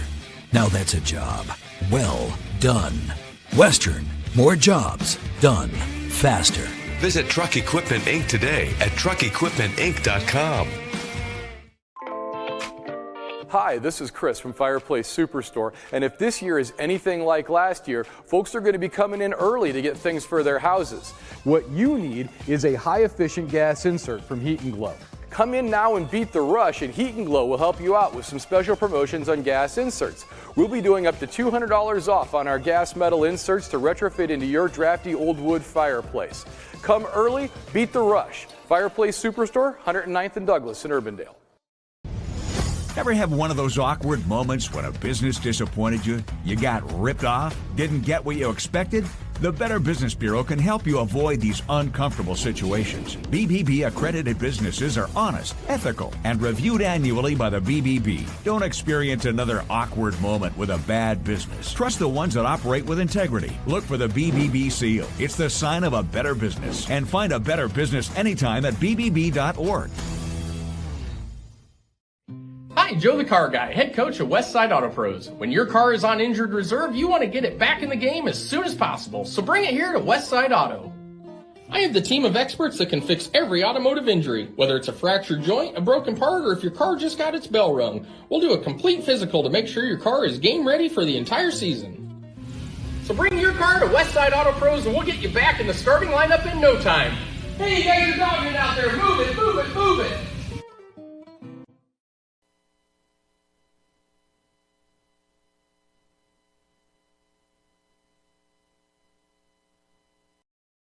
Iowans are working hard, but high prices make it even harder to keep food on the table.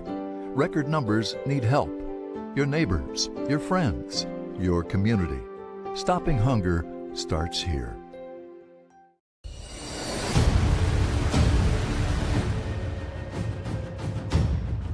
Hey, you two, we all want to be winners, right? The winning drive comes from choosing unleaded 88, a cleaner burning fuel made from corn.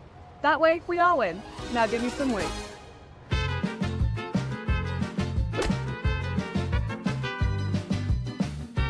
That's the winning drive. Now let's go get some tailgating snacks.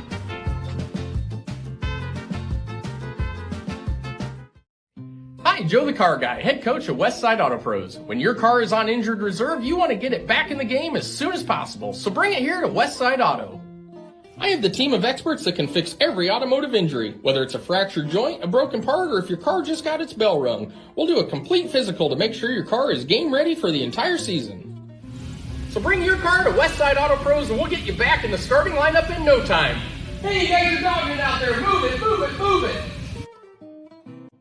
Over 1,300 vehicles on WaukeeChevy.com. Schottenkirk Chevy Waukee. If we don't have it, you can build it. Newly expanded service department means we're hiring. See the openings on WaukeeChevy.com. Schottenkirk Chevy Waukee. WaukeeChevy.com.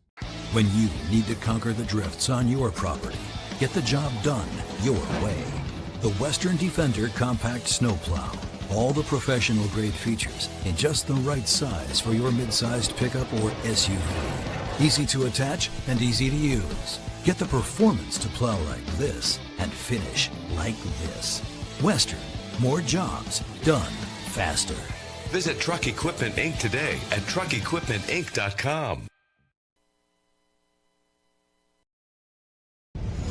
Ever have one of those awkward moments when a business disappointed you? You got ripped off? Didn't get what you expected?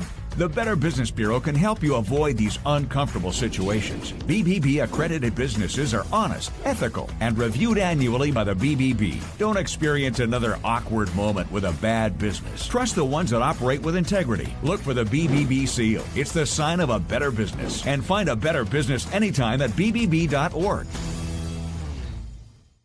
Free Godfather's Pizza begins with the download.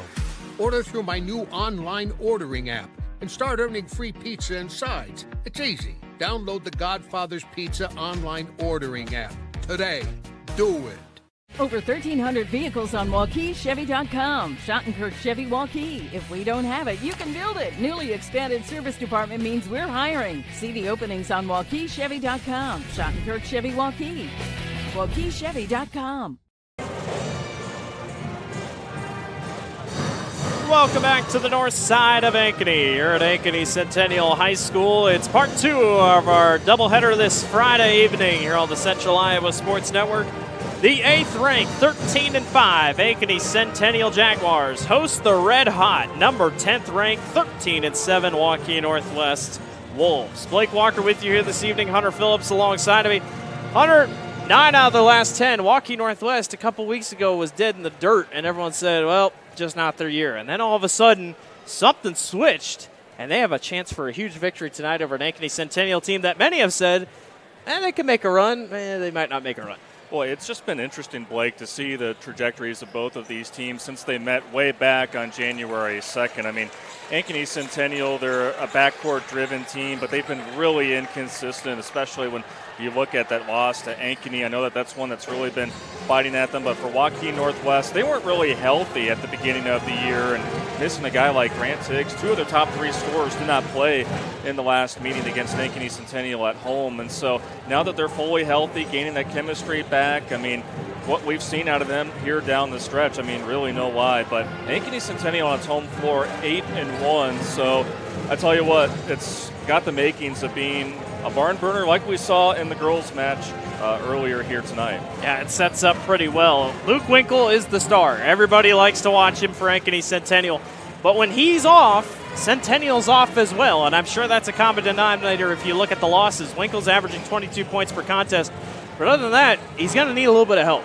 He really does, and so you're going to need guys like Nick Vasky to step up, as well as really guys in the post like a Chase Shuddy or a Connor Wells. But this team, again, they go as far as where Luke Winkle will take them. And no doubt a phenomenal scorer, can distribute the basketball amongst the best of them here in the state. But again, when you are running like that as a team, it's one of those things where if it's not going your way, that's where other teams can take advantage. And then Waukee Northwest on the other side. Grant Tiggs, he was really the only one that was a part of that championship or runner-up semifinal team last season, Everybody else behind him just kind of filled in and whatnot. But the thing with Northwest, yes, Tigges is the leader, but they seem more of a role-playing team. There's not really a guaranteed star, and anybody could score on any given night. I mean, just think about this. It's, no pun intended, who was going to be the alpha this year for the Wolves? They lost 8 players, 71.5% of their scoring from last year. So it was going to be guys who can step up and fill those roles. And, I look at a guy like Luke Hart. He's been really fantastic this year on the other side, really coming in as that point guard as a senior. And so that's what you want to see. I mean, if you're Coach Watson, guys just being able to come in, step up, and gradually find their groove in the system, and that's exactly what they've done, heating up at the right time. Ankeny Centennial won for the first time against Northwest last time these two teams met. Before that, Waukee Northwest had won the first 5. We'll take a break and be back for your starting lineups and opening tip. You're watching the Central Iowa Sports Network.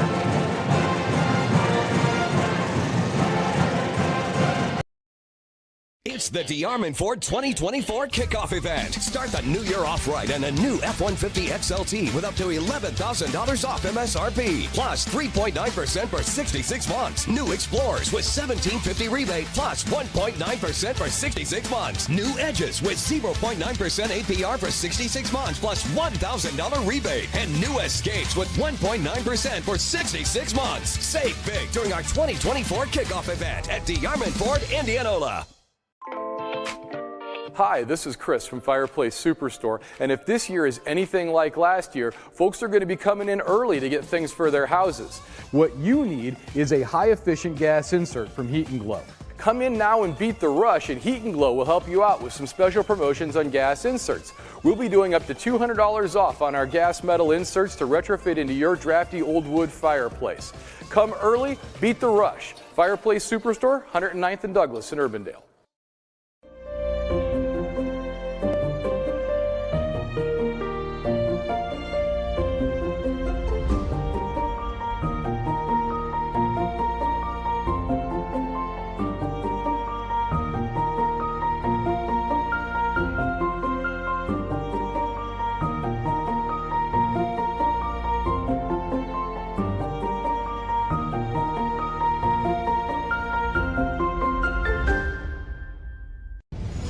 Ever have one of those awkward moments when a business disappointed you? You got ripped off? Didn't get what you expected? The Better Business Bureau can help you avoid these uncomfortable situations. BBB accredited businesses are honest, ethical, and reviewed annually by the BBB. Don't experience another awkward moment with a bad business. Trust the ones that operate with integrity. Look for the BBB seal. It's the sign of a better business. And find a better business anytime at bbb.org. Welcome back to Ankeny Centennial High School. The Jaguars taking on the Wolves here in the jungle tonight. Luke Winkle on your screen there trying to lead his Jaguars to a big victory An update from around the CIML. Ankeny in the second quarter leads Valley 33-21. That would be a big upset. Ankeny might be getting hot here at the right time, and that's the biggest thing, Hunter. If you can get hot at the right time, you can go on a big run. Ankeny did it a couple of years ago. Yeah, and what a big statement that would be if they're able to finish things out against the Valley team that you look at them on paper, probably the most talent in the state, but you bring up the word inconsistency. That's been a bunch that has been inconsistent, going into February. And so that's what's going to make for such an intriguing upcoming postseason. It's a matter of who is going to be hot at the right time. These two teams in front of us beat Valley this season as well. Let's send it down to our PA announcer for your starting lineups. Champions of character, embracing 5 core values: respect, integrity, responsibility, servant leadership, and sportsmanship. We ask each of you as a participant, official, or spectator to abide by these values by creating a positive environment in which our athletes may participate, our officials may work, and you, the spectator, may enjoy. Please enjoy tonight's contest. Good evening, fans, and welcome to Ankeny Centennial High School. You have entered the jungle, home of Jaguar basketball. Our visitors for tonight's CIML matchup are the Waukee Northwest Wolves and your Centennial Jaguars. Before we get into starting lineups, let's meet tonight's officials: Chris Marsden, Paul Weiss, and Brett Barons. Now it's time to meet the starting lineups.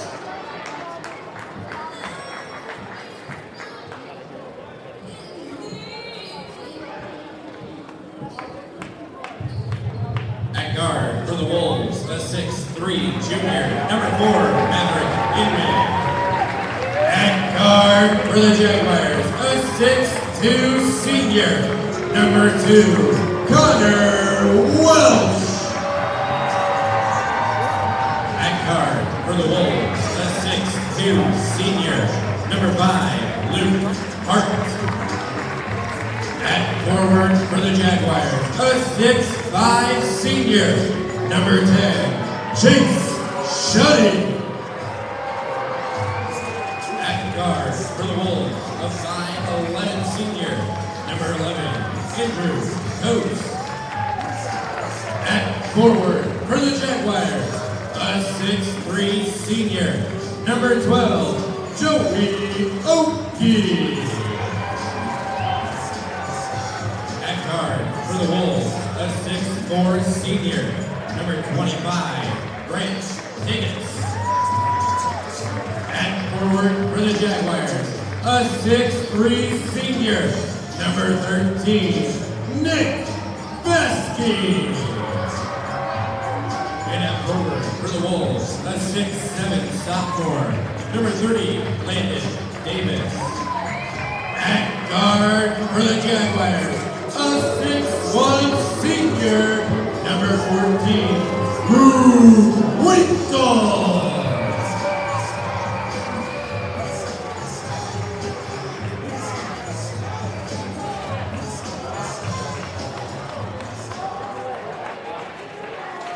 Number 8 Centennial, number 10 Northwest. We are in for a good one as we reach the late portion of the evening and the late portion of the regular season.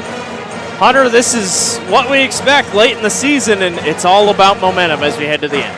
Oh, no doubt. It's all about playing your best brand of basketball down the stretch as you're starting to approach postseason play. And I know that it sounds cliche, Blake, but I think it's going to be important for both of these teams to really set the tone early to get off that fast start, especially if you're Waukee Northwest here on the road. Just continue to keep your foot on the gas. But I know the Jaguars have been great here on their home floor. They would want nothing more than to maybe kind of get back on track, if you will, by kind of getting off to a strong start. Waukee Northwest in black with blue on the side, and Ankeny Centennial in all white with the black striping. We're off and running here at the jungle between Ankeny Centennial and Waukee Northwest.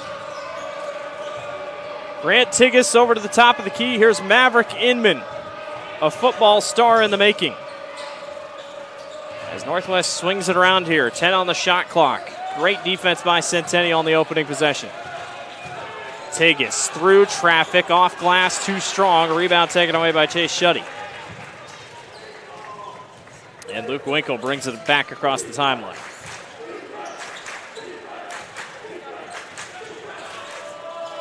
A lot of seniors, senior-heavy starting lineup for Ankeny Centennial. Kind of a mix on Waukee Northwest side. You got young Landon Davis. Keep an eye on him, the 6'7 sophomore for the Wolves. Both teams slow here. 10 seconds under the shot clock. Three-pointer rims in and out for Chase Shuddy, and Northwest comes back. Well, they're going to set a lot of that high ball screen action, and Winkle just causes a lot of attention for defenders. Good luck for the Jaguars, just couldn't hit it home. Take us back at the top of the key, and again, just not a lot of movement right now for both teams.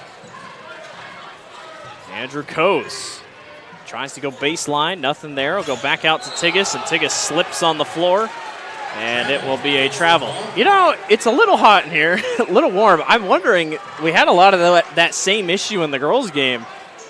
This might just be a moisture trap here in this arena.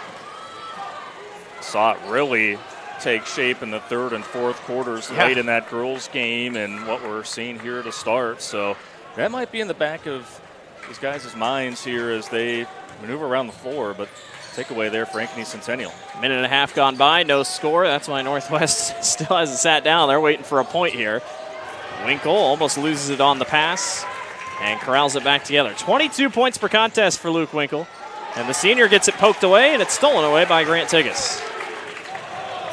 Luke Hart really making it difficult there on the dribble. Awkward pass last second. Davis can't save it. It's going to go out of bounds and be Ankeny Centennial basketball. Both these teams pretty high scoring for the most part. Centennial 66 points per contest, Northwest 61 per contest. Defensively too, 54 per game on both sides. 2 minutes gone by, no score. Winkle loses it off the foot. He'll pick it right back up. Shuddy back outside to Vasky.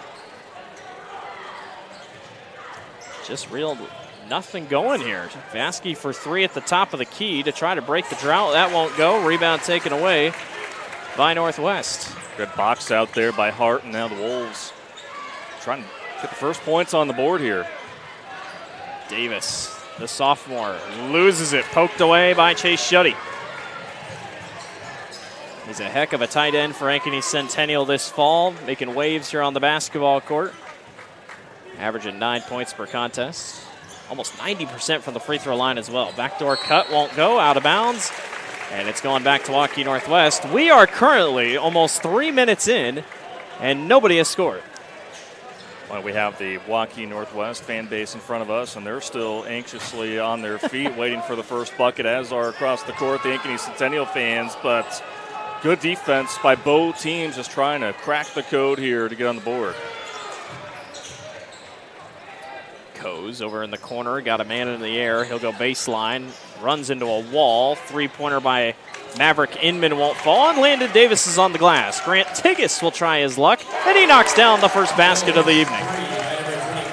Well, and you said it, Blake, Landon Davis getting that offensive rebound. There is nobody really for Ankeny Centennial that can match up with Davis, and really provided a spark off the bench the first time around, and that's what he can do, get you second chance looks, and he's able to do that.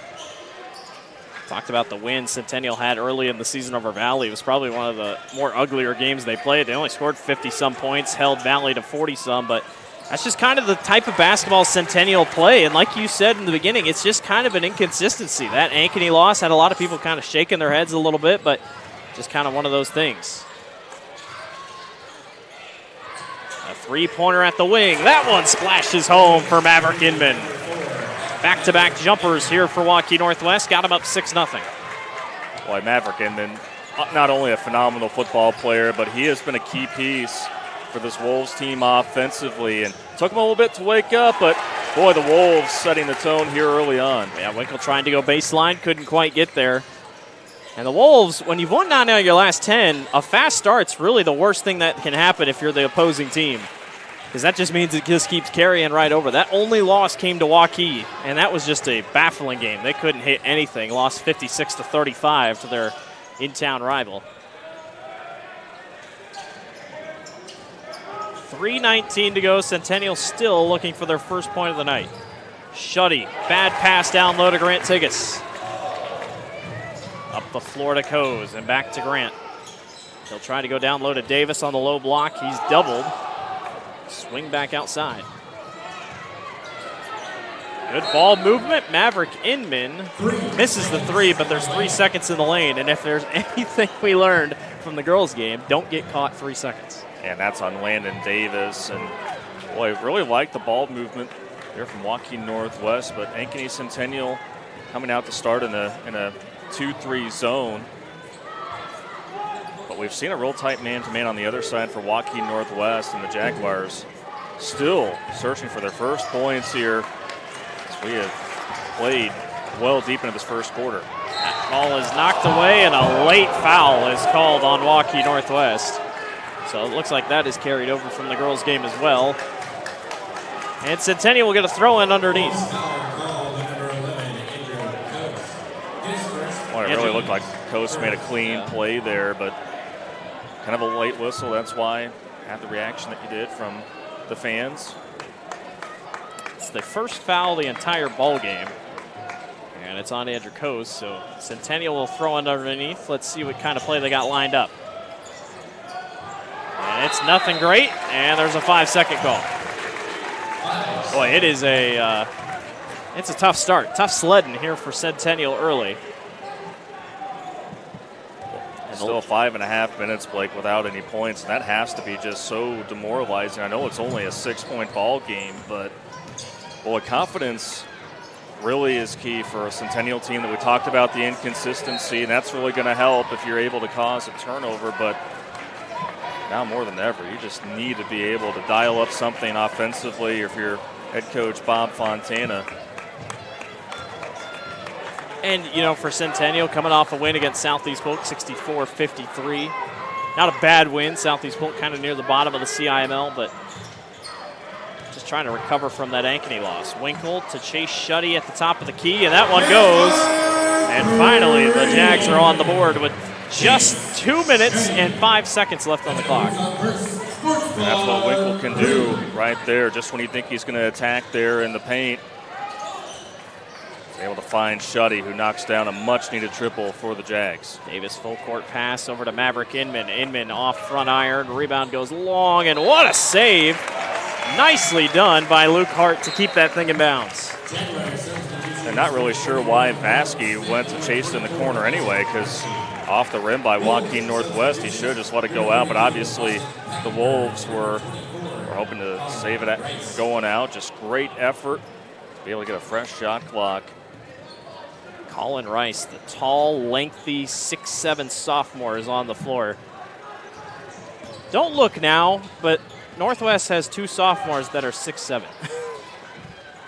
Well, anything like their girls program, they have got a lot of future stars in the making. Aaron pass goes long. Really nice job by Connor Welsh to not touch the ball while he tiptoed out of bounds. Vasky gets caught up and goes right back outside. 1:18 to go here in the first half, or first quarter. Another loose ball and a foul on the floor. Isaac Runchie, the senior, had the possession there for a second. There'll be another throw-in underneath. The foul is on number 24, Colin Rice. Well, Runchie's one of those guys that can provide some toughness off the bench, mostly in rebounding, getting stops, but he can also get it done offensively.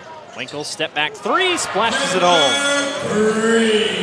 And just like that, I mean, Centennial's on a drought too. We can't say that. I mean, they have 6 points. Both teams now with double 3-pointers have us tied at 6 with just 54 seconds to go. Tigas back outside. Luke Hart for 3. Yes, it's all 3-pointers tonight for Waukee Northwest to retake the lead.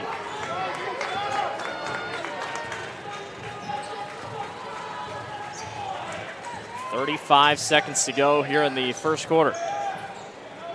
A slow first quarter between these two. And really, the first time they met, it was back and forth the entire way. Underneath the basket, Runchi, nowhere to go. Three-pointer from the wing, gets fouled on the three-pointer. Colin Rice. Not happy. Rice called on his second foul. It's always interesting when an official blows something in front of the bench because you know you got everybody looking at you. Well, and that's always a cardinal sin if you're a defender. You do not want to commit a foul on a three-point shooter, and especially, where the Wolves bench, they had the best vantage point right there, and clearly Coach Watson not agreeing with our officials, and that sends a good free throw shooter here to the line for Ankeny Centennial, and what's been just as tight of an affair as you can call here in the first quarter. But going back to your last point, Blake, like these two teams, it was just neck and neck. And just when Ankeny Centennial, at the time, they were really getting it going offensively, it'd be Waukee Northwest that would have multiple answers. The Jaguars ultimately pulling away for the win, but I think we're going to be in line for some similar play here tonight. And Welsh, who came in an 82% free throw shooter, knocks all three free throws down. And it is 9-9 in the first quarter, and Northwest will have a chance with the final possession.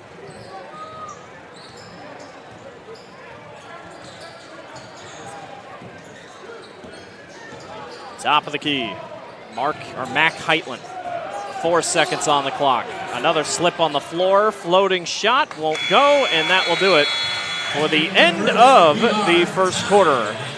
We got a barn burner here in the jungle. 9-9, Centennial Northwest tied. We'll be back. You're watching the Central Iowa Sports Network. It's the DeArmond Automotive Knoxville 2024 kickoff event. Save big on our last 2023 Ram 1500 Laramie with up to $13,000 off MSRP. Up to $15,000 off MSRP on new 2023 Gladiators. Up to $7,500 off new 2024 Grand Cherokees. And new Jeep Renegades as low as $27,990. Save big this new year during our 2024 kickoff event at DeArmond Automotive Knoxville, Iowa. DeArmondAuto.com. Iowans are working hard, but high prices make it even harder to keep food on the table. Record numbers need help. Your neighbors, your friends, your community. Stopping hunger starts here. Free Godfather's Pizza begins with the download. Order through my new online ordering app and start earning free pizza and sides. It's easy. Download the Godfather's Pizza online ordering app today. Do it.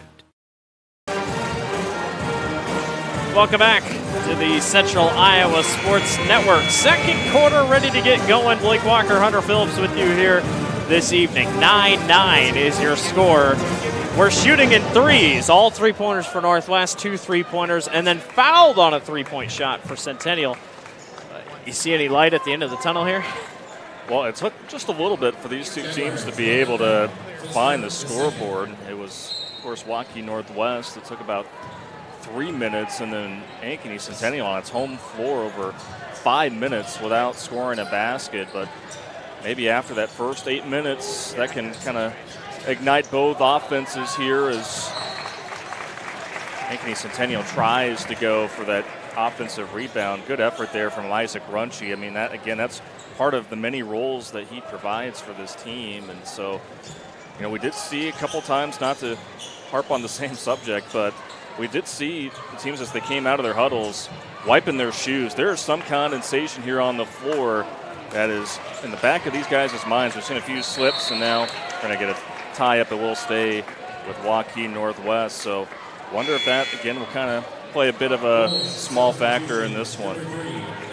Well, when we called that girls' game, it happened the first 2 times. Oh, okay. And then it's kept happening, and you're like, man, something is wrong. But yeah, it's just this floor, something about it with how humid it is here. Because it's warm in here. Kind of affecting the players, if anything. 30 seconds gone by in the second, and it's Northwest ball. Tied at 9.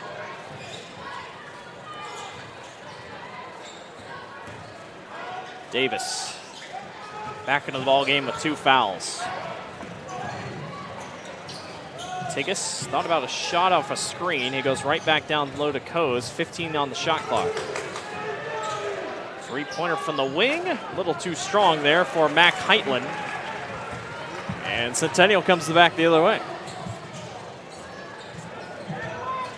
Long possessions, and an offensive foul is called on Chase Shuddy. Just lowering the shoulder just a bit there on the hop in the center of the lane, and Mac Heitland able to absorb the contact. You love to see that out of a youngster, especially when you have a great athlete like Chase Shuddy, who's been around this program for a while. On the other side for Ankeny Centennial, just putting yourself in a spot to absorb the contact and give your team an extra possession. Both these teams really don't go that deep. Like to keep a pretty straightforward lineup. Tigas off back iron, long rebound, swung back away by Heitland. The rebound category in favor of the Wolves so far. Through traffic, awkward shot, not anywhere close for Andrew Coase. He wanted the foul. Yeah, just really forced right there. A lot of aggressive basketball so far. Just one foul called so far in this quarter. Winkle, baseline blocking foul is called on Andrew Coase. First foul of the quarter for Northwest, and that's 2 on Coase.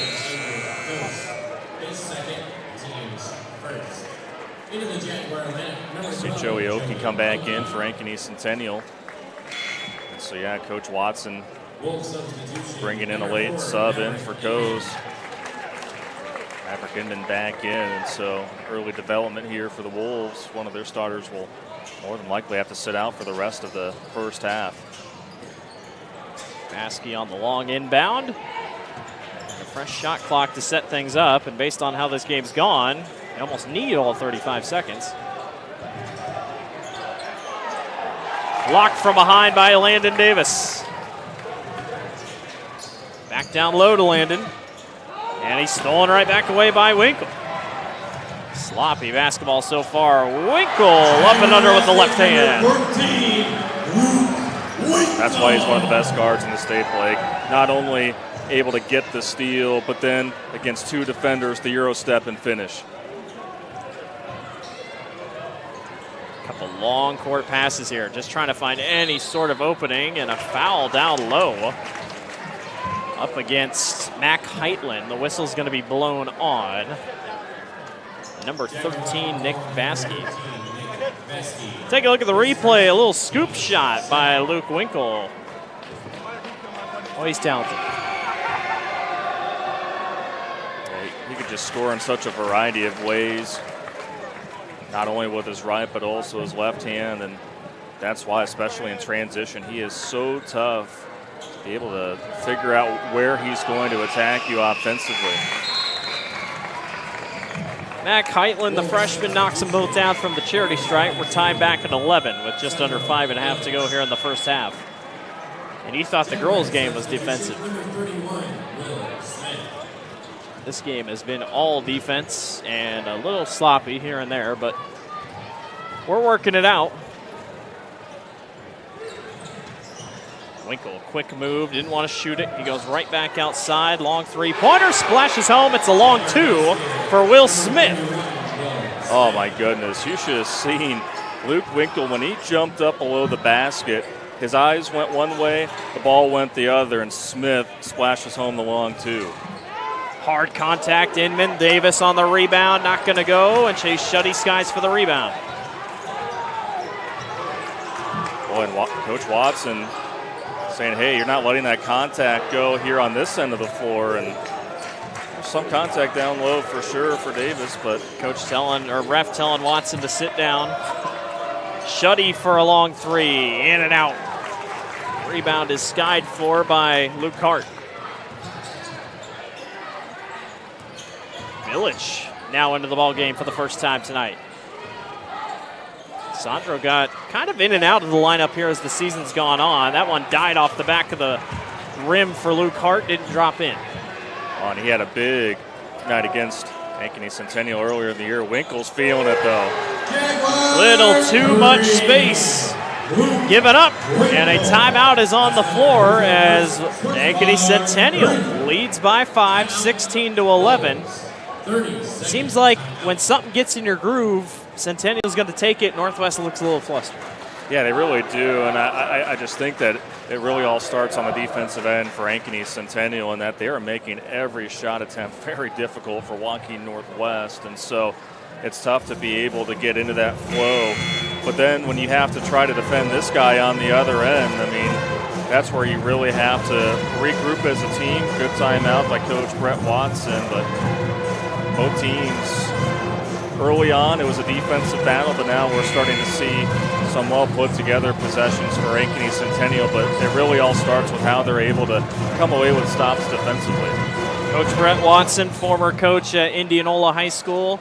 A lot of success there in the Little Hawkeye Conference. He beat up on my Grinnell Tigers very often.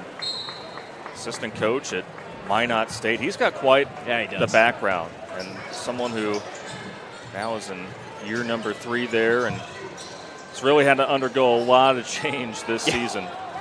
Tigas on a backdoor lob. Kind of unorthodox, but it worked. Just not enough to put the basket up and in. Big possession here for the Jags. They lead by 5. Vasky, step back 3. No good. Long rebound, or short rebound, I should say. Long effort to get it for Grant Tigas.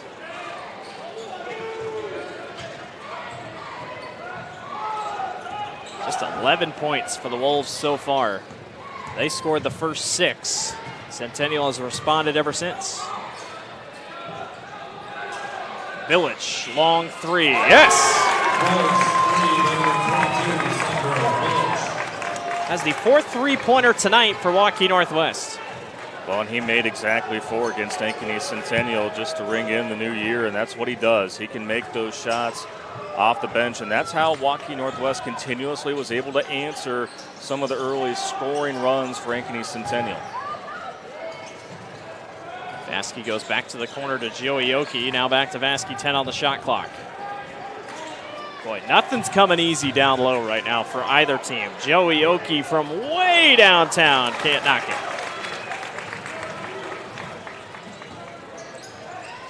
The lead is 2, just over 2.5 to go in the first half.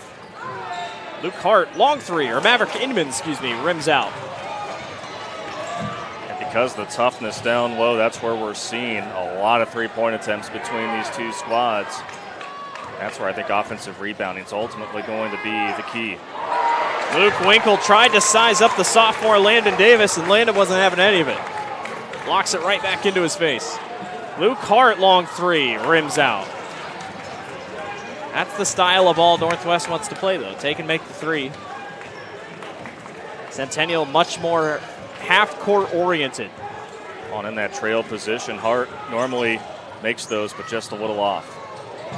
Joey Oki again tries his luck, won't go. Nick Vasky's on the boards. If Winkle can't get it on your first option, then somebody else has got to find it. And 1, Joey Oki. No, he traveled. Thought maybe he got a lucky stop, but not enough on it. Yeah, just cradling the ball there on that spin move and took one too many steps. And that I think that's been the definition of this first half, is that even after a miss and you get that offensive rebound, I mean, good luck trying to get any points in the paint here tonight thus far. He thought he had the hand on, and he turned around, and his expression when he found out it was a travel was pretty funny. Inman.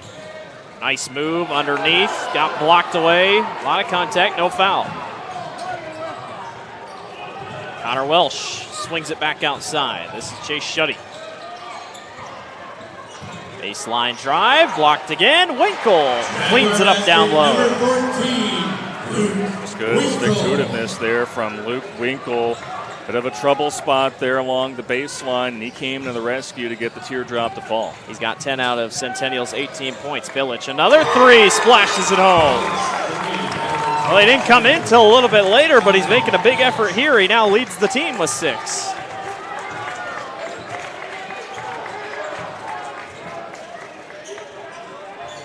Shuddy trying to hand it off. Winkle waits, step back, wide open, offside iron. Long rebound, nicely picked up by Vasky.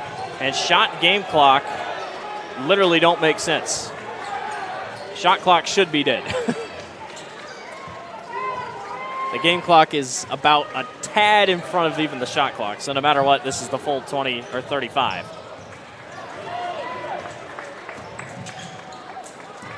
Winkle will hold. 12 seconds on the clock.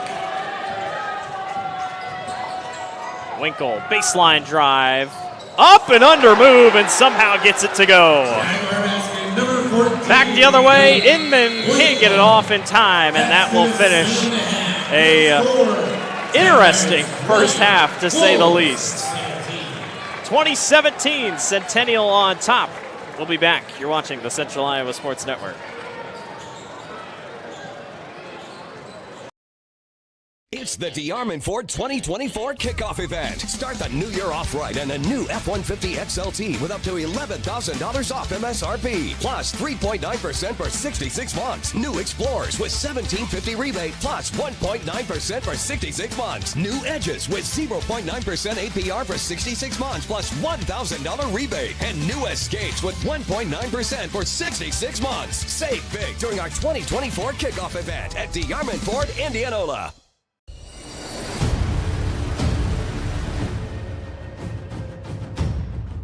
Hey, you two, we all want to be winners, right? The winning drive comes from choosing unleaded 88, a cleaner burning fuel made from corn. That way, we all win. Now give me some wings.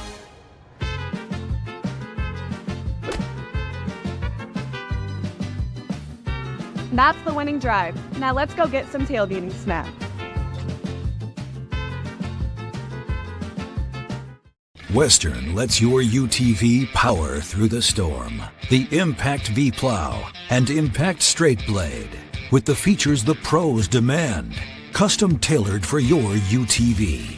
And to keep your work top-notch, rely on the Tornado UTV Hopper Spreader. Now that's a job well done. Western, more jobs done faster. Visit Truck Equipment Inc. today at truckequipmentinc.com.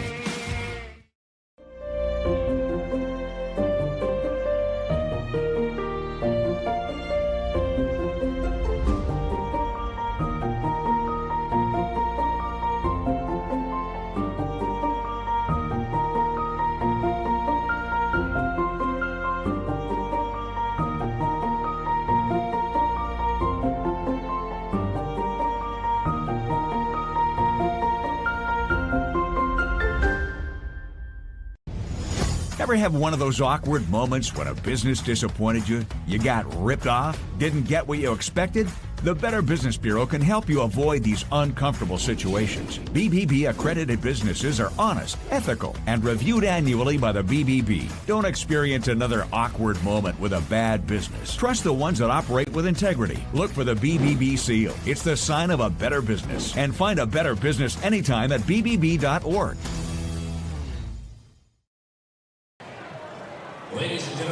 Welcome back to the Central Iowa Sports Network. Ankeny Centennial on top of Northwest 2017.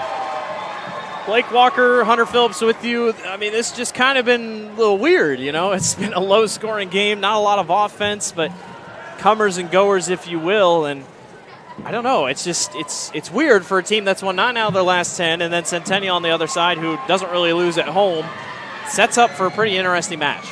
Yeah, I mean, if you're a fan of defensive basketball, this has certainly been your kind of game here through one half. I mean, this was a 9-9 ball game after the first quarter, and it took both teams, well, at least for Waukee Northwest, who scored the first set of points in this one, 3 minutes to get on the board. But there in that second quarter, Northwest, or Ankeny Centennial, I should say, was able to outscore them by 3. But I tell you, just the margin for error very small. Both teams, I think it's just been impressive to see what they've done defensively, really limiting the top scorers for the other team. But all in all, I mean, it's just as fun of a game as you'll see if you're above just the tough defensive part of it.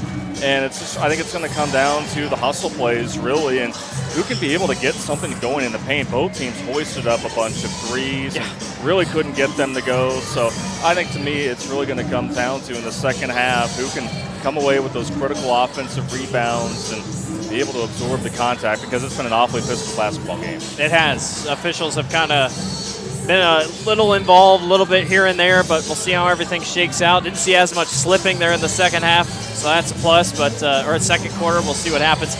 Unofficial scores so far, Maverick Inman with 3, Luke Hart with 3, Mac Heitland with 2, Sandro Billick leads all on Northwest with 6, and Grant Tigas has 3. For Centennial, Connor Welsh with 3, Chase Shuddy with 3, Luke Winkle with 12, and Will Smith with 2. We'll enjoy our light show here in the jungle, and we will be back in just a little bit. You're watching the Central Iowa Sports Network.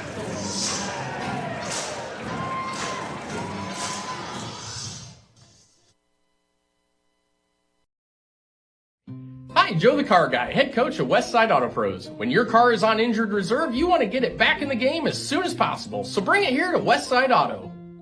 I have the team of experts that can fix every automotive injury, whether it's a fractured joint, a broken part, or if your car just got its bell rung. We'll do a complete physical to make sure your car is game ready for the entire season. So bring your car to Westside Auto Pros and we'll get you back in the starting lineup in no time. Hey, you guys are dogging out there. Move it, move it, move it. Over 1,300 vehicles on WaukeeChevy.com. Schottenkirk Chevy Waukee. If we don't have it, you can build it. Newly expanded service department means we're hiring. See the openings on WaukeeChevy.com. Schottenkirk Chevy Waukee. WaukeeChevy.com. Free Godfather's Pizza begins with the download. Order through my new online ordering app and start earning free pizza and sides. It's easy. Download the Godfather's Pizza online ordering app today. Do it.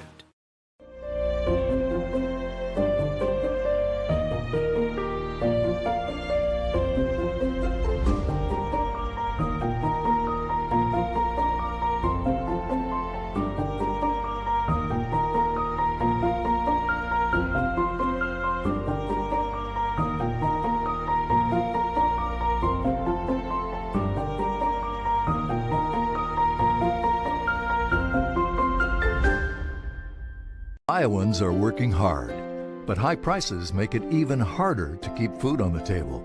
Record numbers need help. Your neighbors, your friends, your community. Stopping hunger starts here.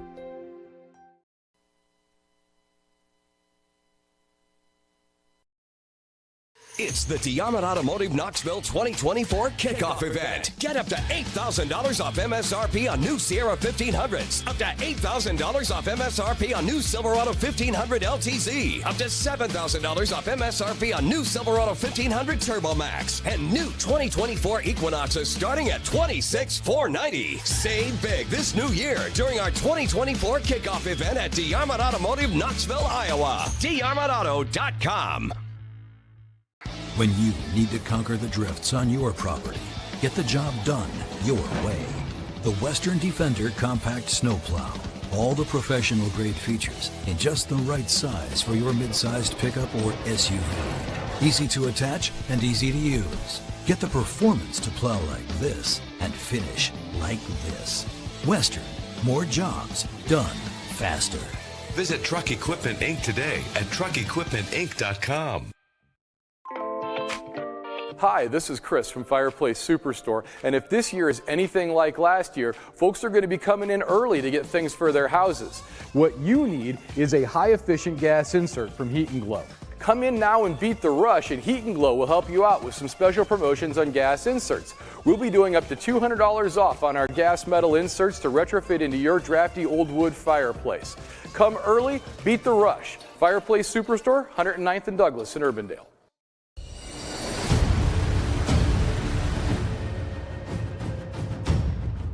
Hey, you two, we all want to be winners, right? The winning drive comes from choosing unleaded 88, a cleaner burning fuel made from corn. That way, we all win. Now give me some weight.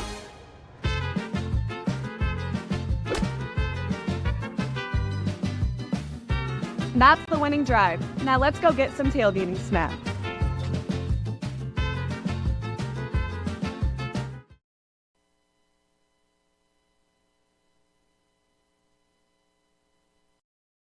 Iowans are working hard, but high prices make it even harder to keep food on the table.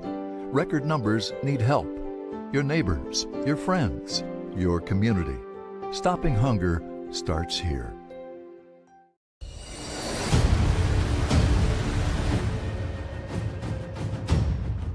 Hey, do too. We all want to be winners, right? The winning drive comes from choosing unleaded 88, a cleaner burning fuel made from corn. That way, we all win. Now give me some weight.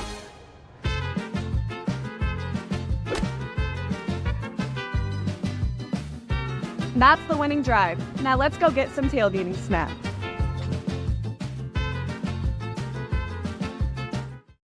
Hi, Joe the Car Guy, head coach of Westside Auto Pros. When your car is on injured reserve, you want to get it back in the game as soon as possible, so bring it here to Westside Auto.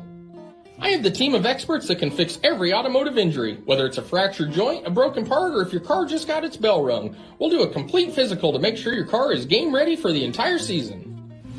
So bring your car to Westside Auto Pros and we'll get you back in the starting lineup in no time. Hey, you guys are dogging out there. Move it, move it, move it. Over 1,300 vehicles on WaukeeChevy.com. Schottenkirk Chevy Waukee. If we don't have it, you can build it. Newly expanded service department means we're hiring. See the openings on WaukeeChevy.com. Schottenkirk Chevy Waukee. WaukeeChevy.com. When you need to conquer the drifts on your property, get the job done your way. The Western Defender Compact Snowplow. All the professional grade features in just the right size for your mid-sized pickup or SUV. Easy to attach and easy to use. Get the performance to plow like this and finish like this. Western, more jobs done faster. Visit Truck Equipment Inc. today at truckequipmentinc.com. Welcome back to the Central Iowa Sports Network. Ankeny Centennial on top of Waukee Northwest 20-17. Luke Winkle, he's got 12 in the first half. Here's 2 of them. Boy, he's just such a good shifty guard. Well, it got it going on the defensive end at first, but he just has that razzle-dazzle effect that once he is able to work his way from the high post to the low post, he doesn't need much real estate on the glass to be able to get those finishes, which makes him really, really special. And so no doubt Waukee Northwest will have to keep tabs on number 14 in the second half, but I do like Waukee Northwest's game plan. Just have to work through your offense a little bit better, a little more motion out of them. I think they were just a little stagnant at times. And so all in all, it's going to result in one of these second halves where it's going to come down to the little things and which team can execute. That's what's going to, I think, ultimately result in who's going to come out with a win here tonight. A couple other score updates from around the Metro. Des Moines North leads Hoover 34-31. Roosevelt on top of Lincoln 40-21, and Johnston defeats Southeast Polk 58-41. It was a 2-point game. Valley was leading Ankeny the last time I got a check on that one. So that's how things are going around the Metro so far, and we are currently waiting things out as we got a ball stuck up underneath the scoreboard, so they're going to need a broom or something to get that out. So, Blake, if we had a bingo card for everything that we've seen tonight, yeah. I mean, even going back to the previous game, Ava Martin, junior guard for Ankeny Centennial, had quite the wrap on her head after suffering a cut to her eyebrow, and they did a fantastic job of being able to bandage her up really quickly and get her back in the game. About the amount of slips and just it's one of those nights where you've just seen a little bit of everything. Yeah, need a game winner or something tonight. Cap everything off. Now the balls are stuck in the bottom of the basket. There we go. Now they get free, but nobody's made an effort to get that ball out. So I think we're gonna. Oh, there we go. Tend to it here. Oh, I just missed it. There you go. For a second I thought maybe they just leave it, but nope. We'll set each other up for the second half here. Waukee Northwest, winners of 9 out of their last 10. One of the hottest teams here in the Metro, got ranked. Not really a surprise, but, 13-7, you're like, well, Roosevelt has less losses, but the guys who vote for the association clearly saw enough and put Northwest in the top 10, and, we still don't have brackets yet, so you're still fighting for quite a bit here. Really are, and so I think this is one of those matchups that, again, as we talk about trying to build that resume for really getting yourself ready for postseason, I think this could go a long way for either one of these squads.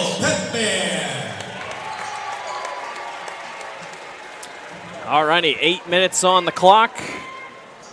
And we'll see what happens here in the third quarter between Centennial and Northwest. Jags will start out with the basketball,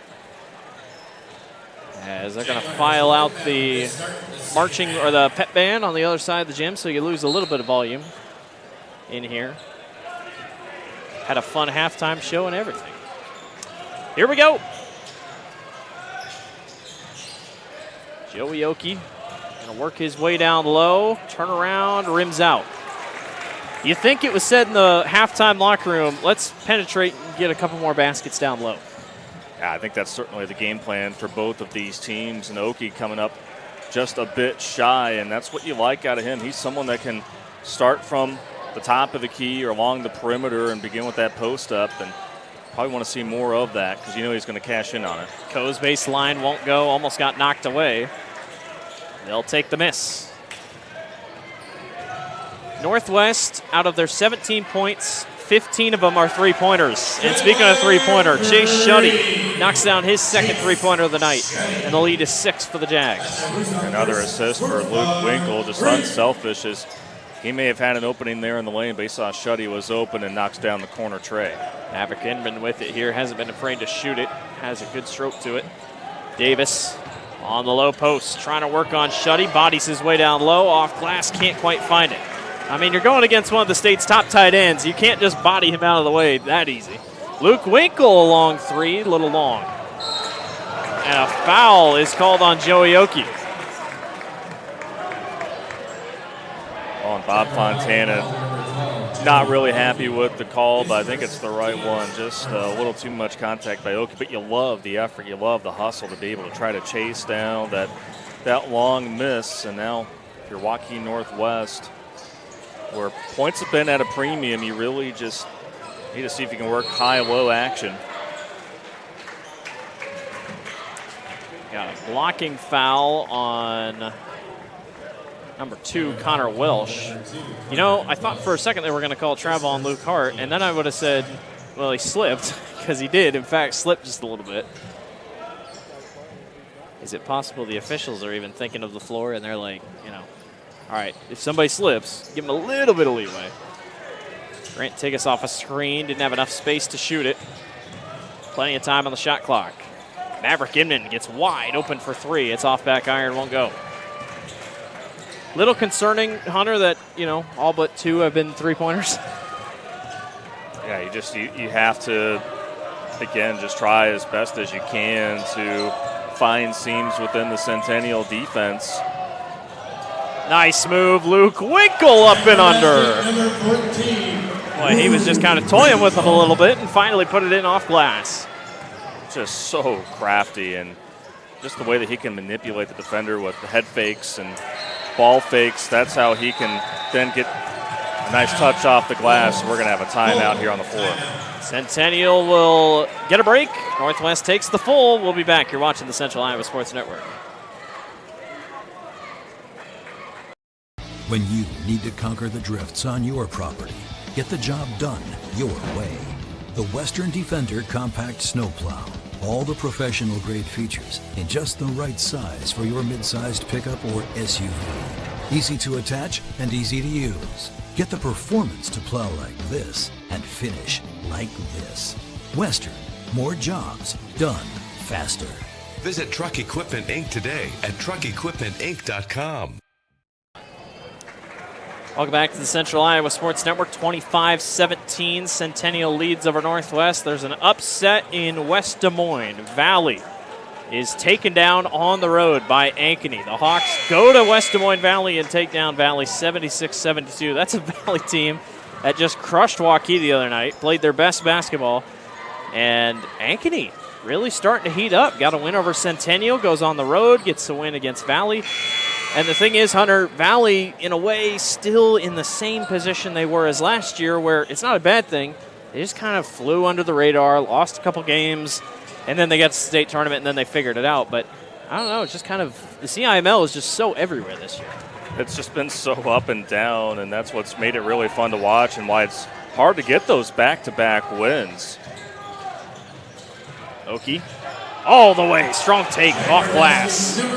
his first bucket of the night, and the lead is 10. Centennial starting to pull away here.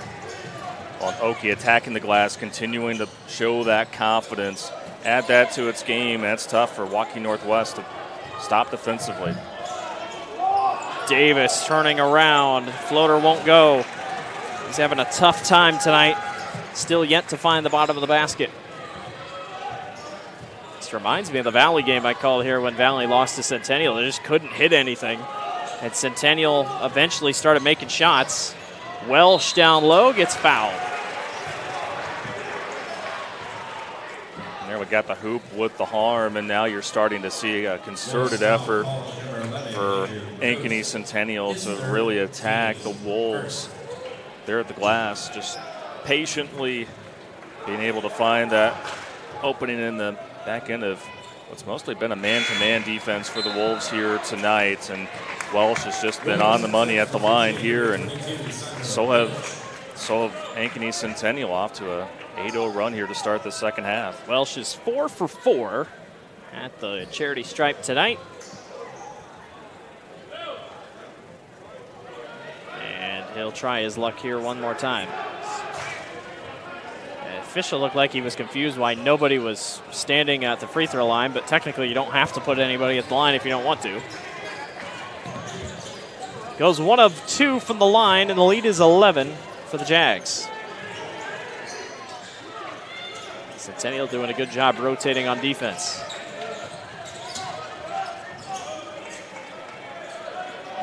Davis trying to back down on Shuddy. Been unsuccessful tonight. Bilic. Nothing there. 10 on the shot clock again.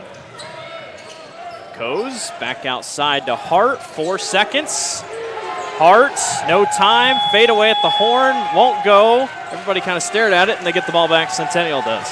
Excellent defense by Nick Vasky, not only in that help position, but there to stop Luke Hart, who can definitely get it going from a scoring perspective.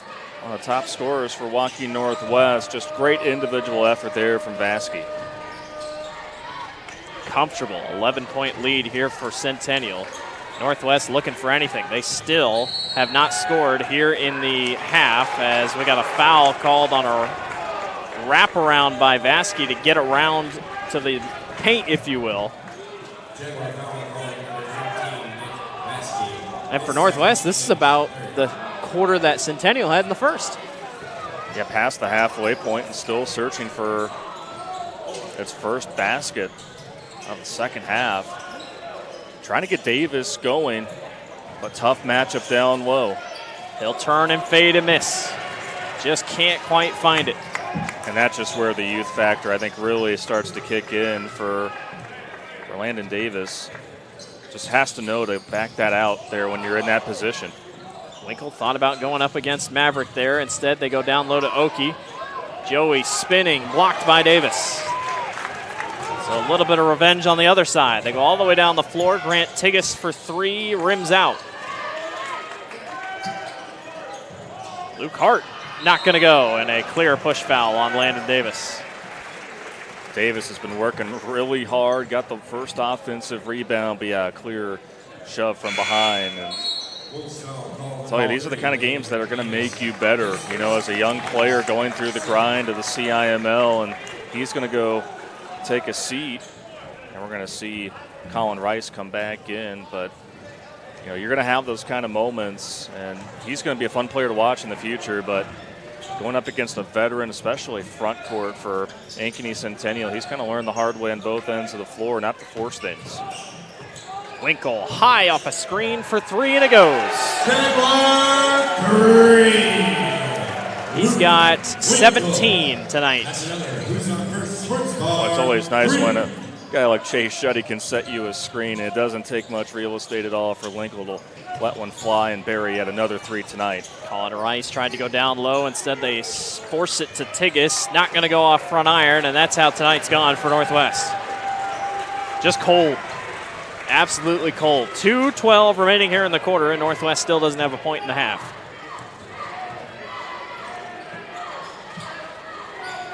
And it's, you know, morally it's tough, but coaching at the same time, you can't just tell your players, hey, you know, just score. 3-pointer from the wing, and it goes.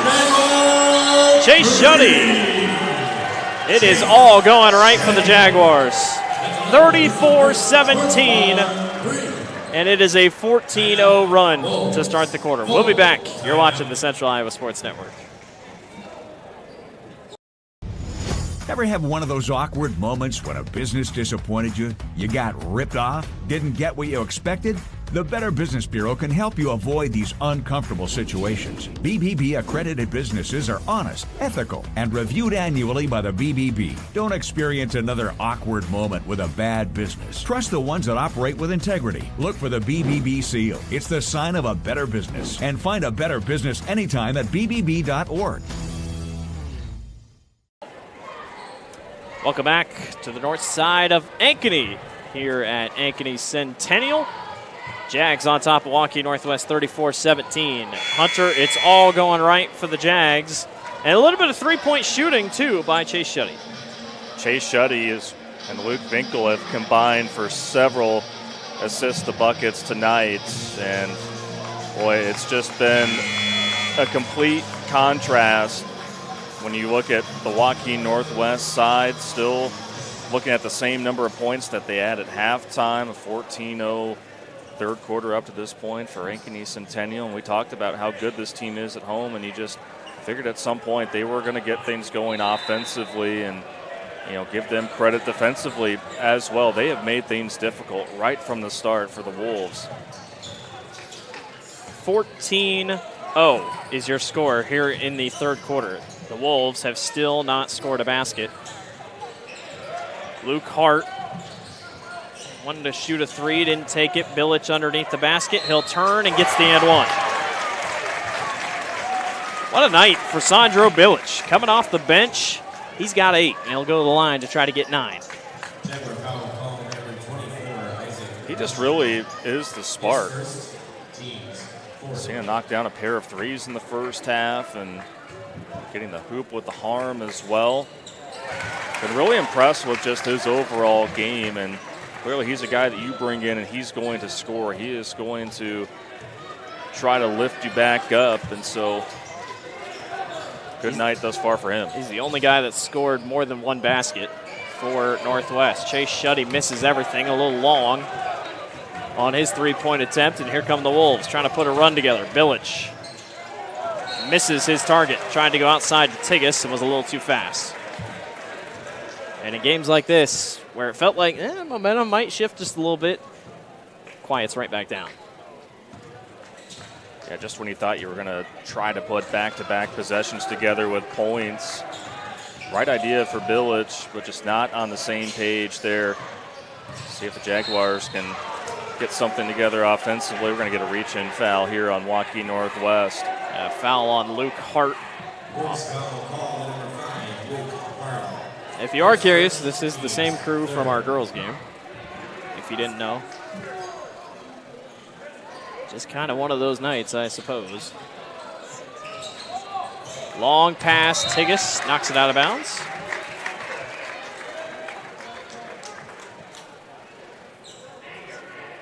And you know that under Coach Brett Watson, this is a Waukee Northwest team that's going to play hard from start to finish. And you think about coming into this season, the expectations, they didn't really have a ton. You have a team that goes to the state tournament, comes up short in the semifinals or in the championship, and then, it just kind of goes from there. And you knew you really didn't return a lot. You lost your stars, Kelderman, Sanford, Manning, but they've recovered well here. And like I said, coming in 9 out of your last 10 winners. Kind of running into a wall tonight, but still a lot of ball to be played. Billich travels. No. Foul on Centennial.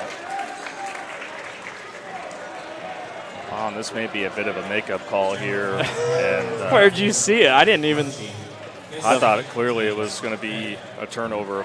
He did the James Harden double side step. It was a good move, but I was surprised that Billich. Oh, they're in the bonus. I thought it was shooting foul.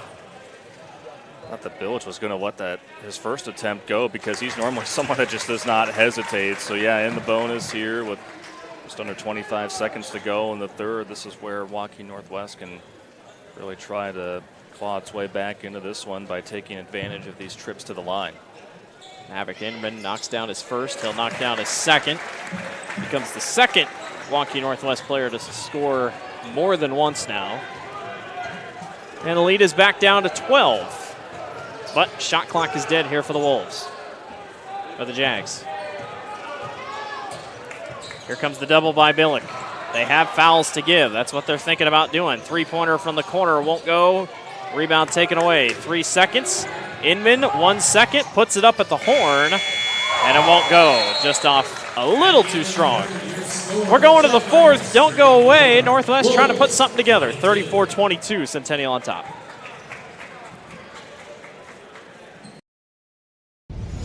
Ever have one of those awkward moments when a business disappointed you? You got ripped off? Didn't get what you expected? The Better Business Bureau can help you avoid these uncomfortable situations. BBB accredited businesses are honest, ethical, and reviewed annually by the BBB. Don't experience another awkward moment with a bad business. Trust the ones that operate with integrity. Look for the BBB seal. It's the sign of a better business. And find a better business anytime at bbb.org. Free Godfather's Pizza begins with the download. Order through my new online ordering app and start earning free pizza and sides. It's easy. Download the Godfather's Pizza online ordering app today. Do it. Over 1,300 vehicles on WaukeeChevy.com. Schottenkirk Chevy Waukee. If we don't have it, you can build it. Newly expanded service department means we're hiring. See the openings on WaukeeChevy.com. Schottenkirk Chevy Waukee. WaukeeChevy.com. Welcome back to Ankeny Centennial High School. The Jungle, as they call it. 34-22, Jags on top of the Wolves. A 5-point third quarter by Northwest has pretty much put us where we're at, honestly. And, you know, it felt like Northwest was getting a little bit of momentum there at the end of the quarter. We'll see if this carries over. Certainly anything to stem the tide, because really the first 6 minutes of that third quarter were dominated by Ankeny Centennial. And so trying to pick up the pieces here, see, yeah, like you said, if the Wolves can try to build off of what they were able to do in the final 2 minutes of the third here to start the fourth. Grant Tigas skies for the rebound and gets it to go. Here comes Northwest. Lead is down to 10. Blake Walker, Hunter Phillips with you here this evening. Getting down to it here in the late portions of the regular season. Crucial games. You got a top 10 one right here. Centennial ranked 8th in the latest polls. Waukee Northwest at the 10 position. That ball is long on a 3, but a nice cleanup down low by Will Smith. Smith has really had himself a good game off the bench, 4 points now, I believe, and then just put in the right spot there for that to drop in his lap and get the bucket for 2. The Fresh Prince of North Side looking good there on the offensive glass. Inman underneath, turn around, just can't go. They've had a couple of those tonight, just rims in and out.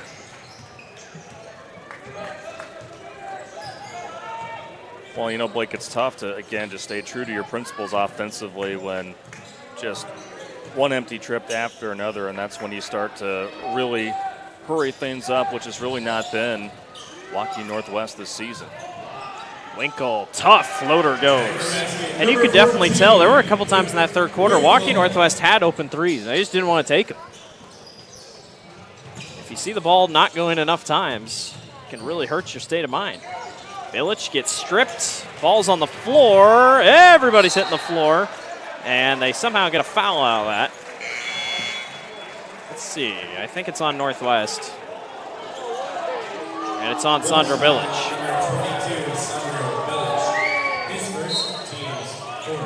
They're going to get a towel to wipe the floor down. And again, I thought that was pretty quick right there. And Coach Watson just got a technical.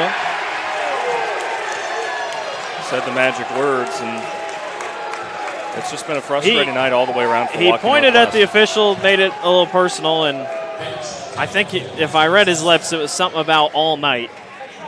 So Centennial will go to the line. Again, it all stems from just the condensation on the hardwood here at Ankeny Centennial High School, and both Yeah, sides, that doesn't help slipping one, all though. over, and that's where I think Coach Watson is saying, hey, I mean, I don't know how you can call a foul in that scenario, but regardless, it sends Winkle to the line. Very good free throw shooter this year, but comes up empty there on the first. Yeah, he misses on his first. I got him for 19. Well, Winkle has not really made many trips to the free throw line tonight. He's normally accustomed to being one of the state's leaders in free throw attempts, and so a rare 0 for 2 trip, but the Jaguars still maintain the possession here. We'll see how fired up Waukee Northwest will be after their coach just kind of gave a piece of his mind a little bit. Yeah, Iowa basketball went on one of the greatest final minute runs I've ever seen last year after Fran got a tech, so just kind of one of those things. Might fire you back up, but they're running out of time. 6 minutes to go. Under the basket. Welsh can't get it to fall. More slipping by Luke Hart. Step back, Rice. Nice pass to the corner. Bilic for 3. Not going to go. Tigges. He had a run up, but he was a little in front of it. That's what he's really good at. Those long rebounds where he can go and figure it out. You know, we haven't talked a lot about Nick Vasky tonight, but he's just been doing a lot of the little things to help this team with where it's at right now. Can't get the finger roll finish, but really loved his effort on the court tonight. Tigges, 3 from the corner. That goes. He's got all 5 of Northwest points this quarter. The lead is back down to 11. Now, granted, the way Centennial plays this half-court style, this doesn't help Northwest because, you know, generally Ankeny Centennial doesn't like going fast. Shuddy all the way, won't go. Got it kind of swatted away by Bilic, but Centennial's on the rebound. And a full timeout is called by Coach Fontana. We'll take a break and be right back with you. You're watching the Central Iowa Sports Network.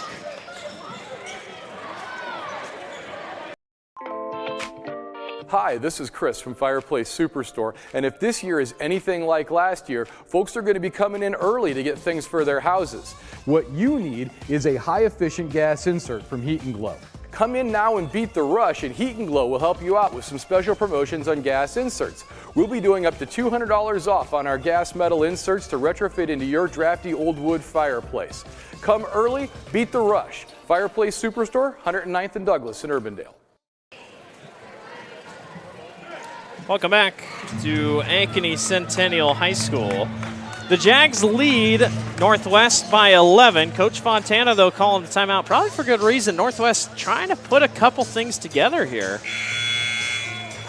And if you make a couple shots, it's a whole new ballgame. There's still a lot of time left, and you know, Bob Fontana, he's someone that's been around the game long enough to know that, hey, well, I still have some timeouts in my back pocket. You know, we haven't gotten layups that normally drop in to go here as of late, so let's just talk things over, draw up a set play, and try to keep this one right where it's at. It's been a longer night here at Centennial. Started a little late. All the senior night activities. We had a halftime show that went, I think, 5 minutes over its intended time. So a little bit later night. Going to be the last one of the CIML scores to come in across the board tonight. Underneath, Vasky draws contact. No call. Full court pass to Inman. He's used to catching long touchdown passes. Long 3 by Luke Hart. Won't go. They're going to need a couple of those to drop here if they're going to want to come back into this one. Well, Luke Hart, you know, he's a guy that, again, he can fill it up with the best of them in the CIML, and was disappointed in not knocking that one down. And not to sound like a broken record, Blake, but no, boy. You go ahead. Just say it. The floor is a swimming pool. I mean, it still feels humid here. It's very humid in the gym, and so that is certainly carried over to the court. But a nice job, you know, by the officials to recognize, hey, I mean, because the last thing you want is for someone to hyperextend themselves and get hurt in a situation because the floor is just not at the condition that it needs to be. So take the precautions and make sure the playing surface is up to snuff, and then just continue to play. I don't think this is intended home court advantage by any means, but it's a little slippery here in the jungle. Watch your step. 4:10 to go here in the fourth quarter. Jags lead by 11. 10 on the shot clock. Winkle hands it off. Vasky, long three. No. Joey Oakey's on the rebound.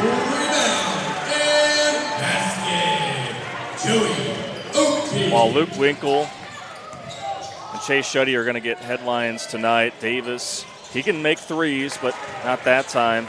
Joey Oakey, I think really from the start of the second half to even plays like that here in the fourth quarter, just when Ankeny Centennial was struggling on the outside, he's like, hey guys, I got you. And comes away with a rebound and a putback. And a little razzle-dazzle here from Luke Winkle. 21 for the senior. Having a great night. Davis down low, trying to find his way out of traffic, and eventually hands it back off to Luke Hart. Hart, floating shot, won't go. Davis gets fouled. I know tonight's obviously not been the night here for Northwest. Let's take a look at the replay here for Luke Winkle, and then I'll finish my thought here. He already had one of these in the first half. Really nice move. But as I was saying, you can see the pieces of how Northwest is able to put together this streak, 9 out of their last 10. They have what it takes. It's just the shots got to fall a little bit, but good foundation. Yeah, great foundation, but, you know, sometimes, especially when you're on the road, you may just have those nights where you're just not going to be able to buy a basket. And so still finding ways to be able to battle tough. I mean, that's what I think Coach Watson wants to see, is that, you know, through a night where it's mentally draining, still playing hard and still finding ways to be able to come up with stops on defense, put yourself in a good position to score. I mean, ultimately, that's the best that you can do, but they do have the pieces to be amongst the best here in Class 4A. Winkle gets it knocked out of bounds. And, that one loss in this 9 out of the last 10 streak was to Waukee, where they only scored 35 points, and they couldn't hit a shot. And that's pretty much exactly similar to tonight. So, I mean, if you're taking, one every 8 games, you're going to have a bad game, or 7 games, still take it. Winkle almost got through traffic somehow, but he lost it on his way. Wolves trying to put together a run. Tigas gets bumped by Vasky, and a foul is called. That's the second foul of the quarter on Centennial, so still a bit to go before bonus territory. His third, team's second. Grant Tigas having conversation with I think he's bleeding. He got poked in the arm, but I don't think it's enough blood to warrant anything.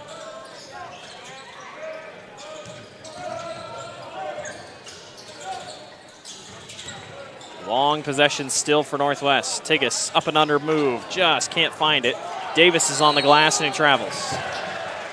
Yep, just slid his pivot foot there, and again, you could just see the potential with Davis, and it is good. But there's going to be learning moments like that. We talked about that, here to begin the fourth quarter. Well, and as sophomores, I think you're still growing. So like I said, you got yeah. Rice and you have Davis, 2 sophomores, both 6'7", could be 6'9" by the time they get to their senior year of high school. I mean, that's a recipe for winning at any level. And, I mean, all things considered tonight, it hasn't been a great night for Centennial offensively. Unselfish basketball, blocked away by Davis. Oakey on the rebound. Chase Shuddy through the lane, gets it to go.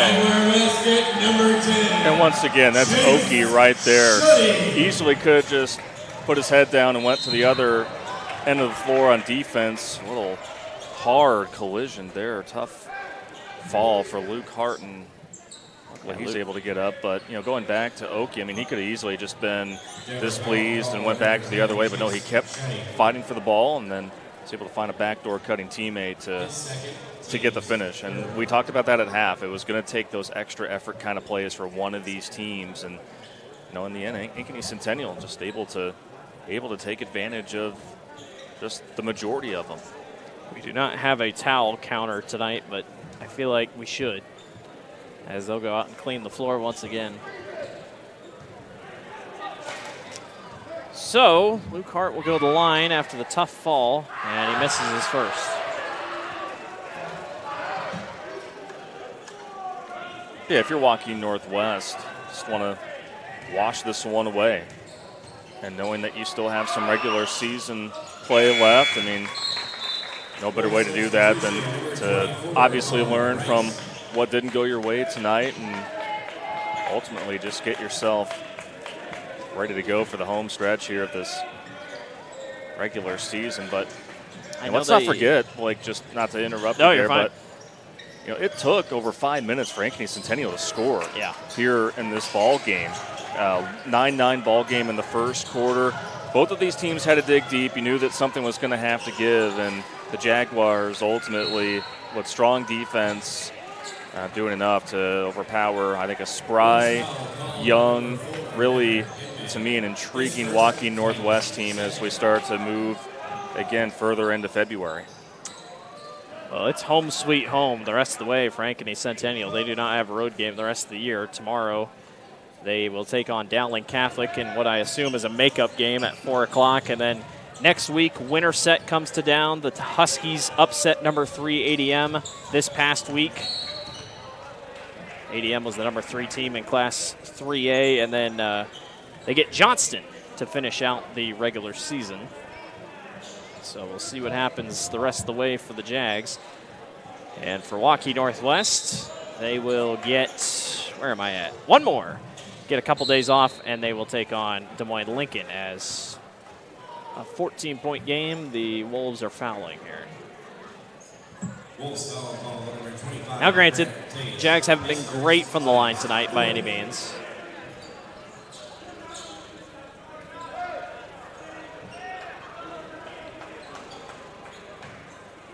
So it will send Nick Vasky to the line to shoot 2. And his first one goes.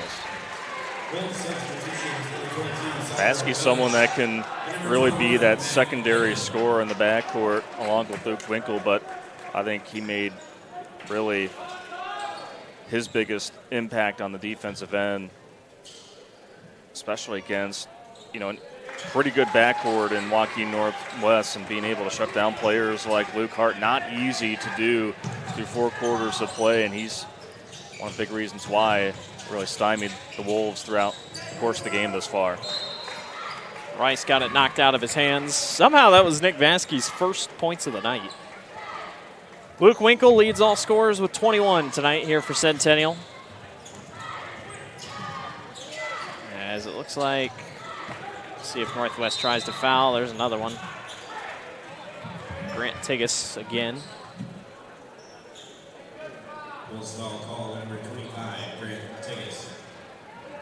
It could just be Coach Watson be like, just take us out, you know? Just keep fouling. Free throws made by Vasky.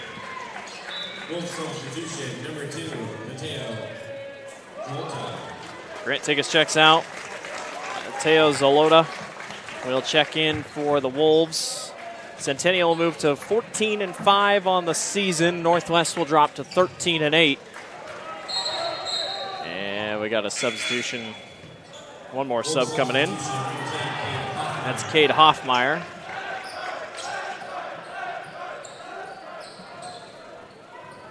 And 1:01 on the clock, 18-point game here. Be one of the lower scoring outputs of the season for Northwest. Zalota, no look pass to the corner. High arcing 3 won't go. Rebound long and picked up by Heitman. Village down low, can't get it to go, but gets his own rebound. He is your leading scorer tonight for the Wolves. He's got 16 off the bench. Northwest is trying to foul.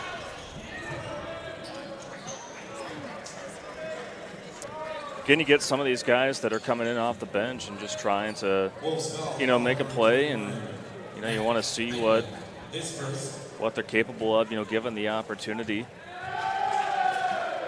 Boy, just a strong third quarter from Ankeny Centennial that put this one away. I think we were expecting really just a tight battle for the remainder of the night, but it was Centennial that just made the most of its opportunities offensively. It was, again, defense creating offense, and now just a full emptying of the bench for Coach Fontana. This is a win that I think can spark this group here towards the latter half of the regular season, going into postseason play. That's what you want to do.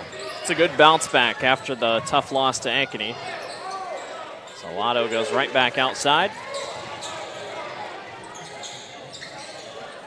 Wide open for three is Mac Heitland, and that one goes. 12 seconds. See if Northwest wants to foul. Doesn't look like they will. And that will do it. Ankeny Centennial has got a top 10 win once again. 49-35 is your final score. Final thoughts on this one. Good win for the Jags, just kind of an off night for Waukee Northwest. Off night for Waukee Northwest, and you want to get this one out of the way before the games really start to, it's win or go home. But for Ankeny Centennial, we were wondering about, how were they really going to respond tonight after, again, that tough loss a little bit ago to their crosstown rival. Say that despite, the adverse circumstances, early on they were able to handle it and protect home court. Well, that will do it for us here on the Central Iowa Sports Network. Centennial defeats Waukee Northwest. 48-35 is your final score. For Randy, our producer, Hunter Phillips, I'm Blake Walker saying so long, everyone. Thanks for watching the Central Iowa Sports Network.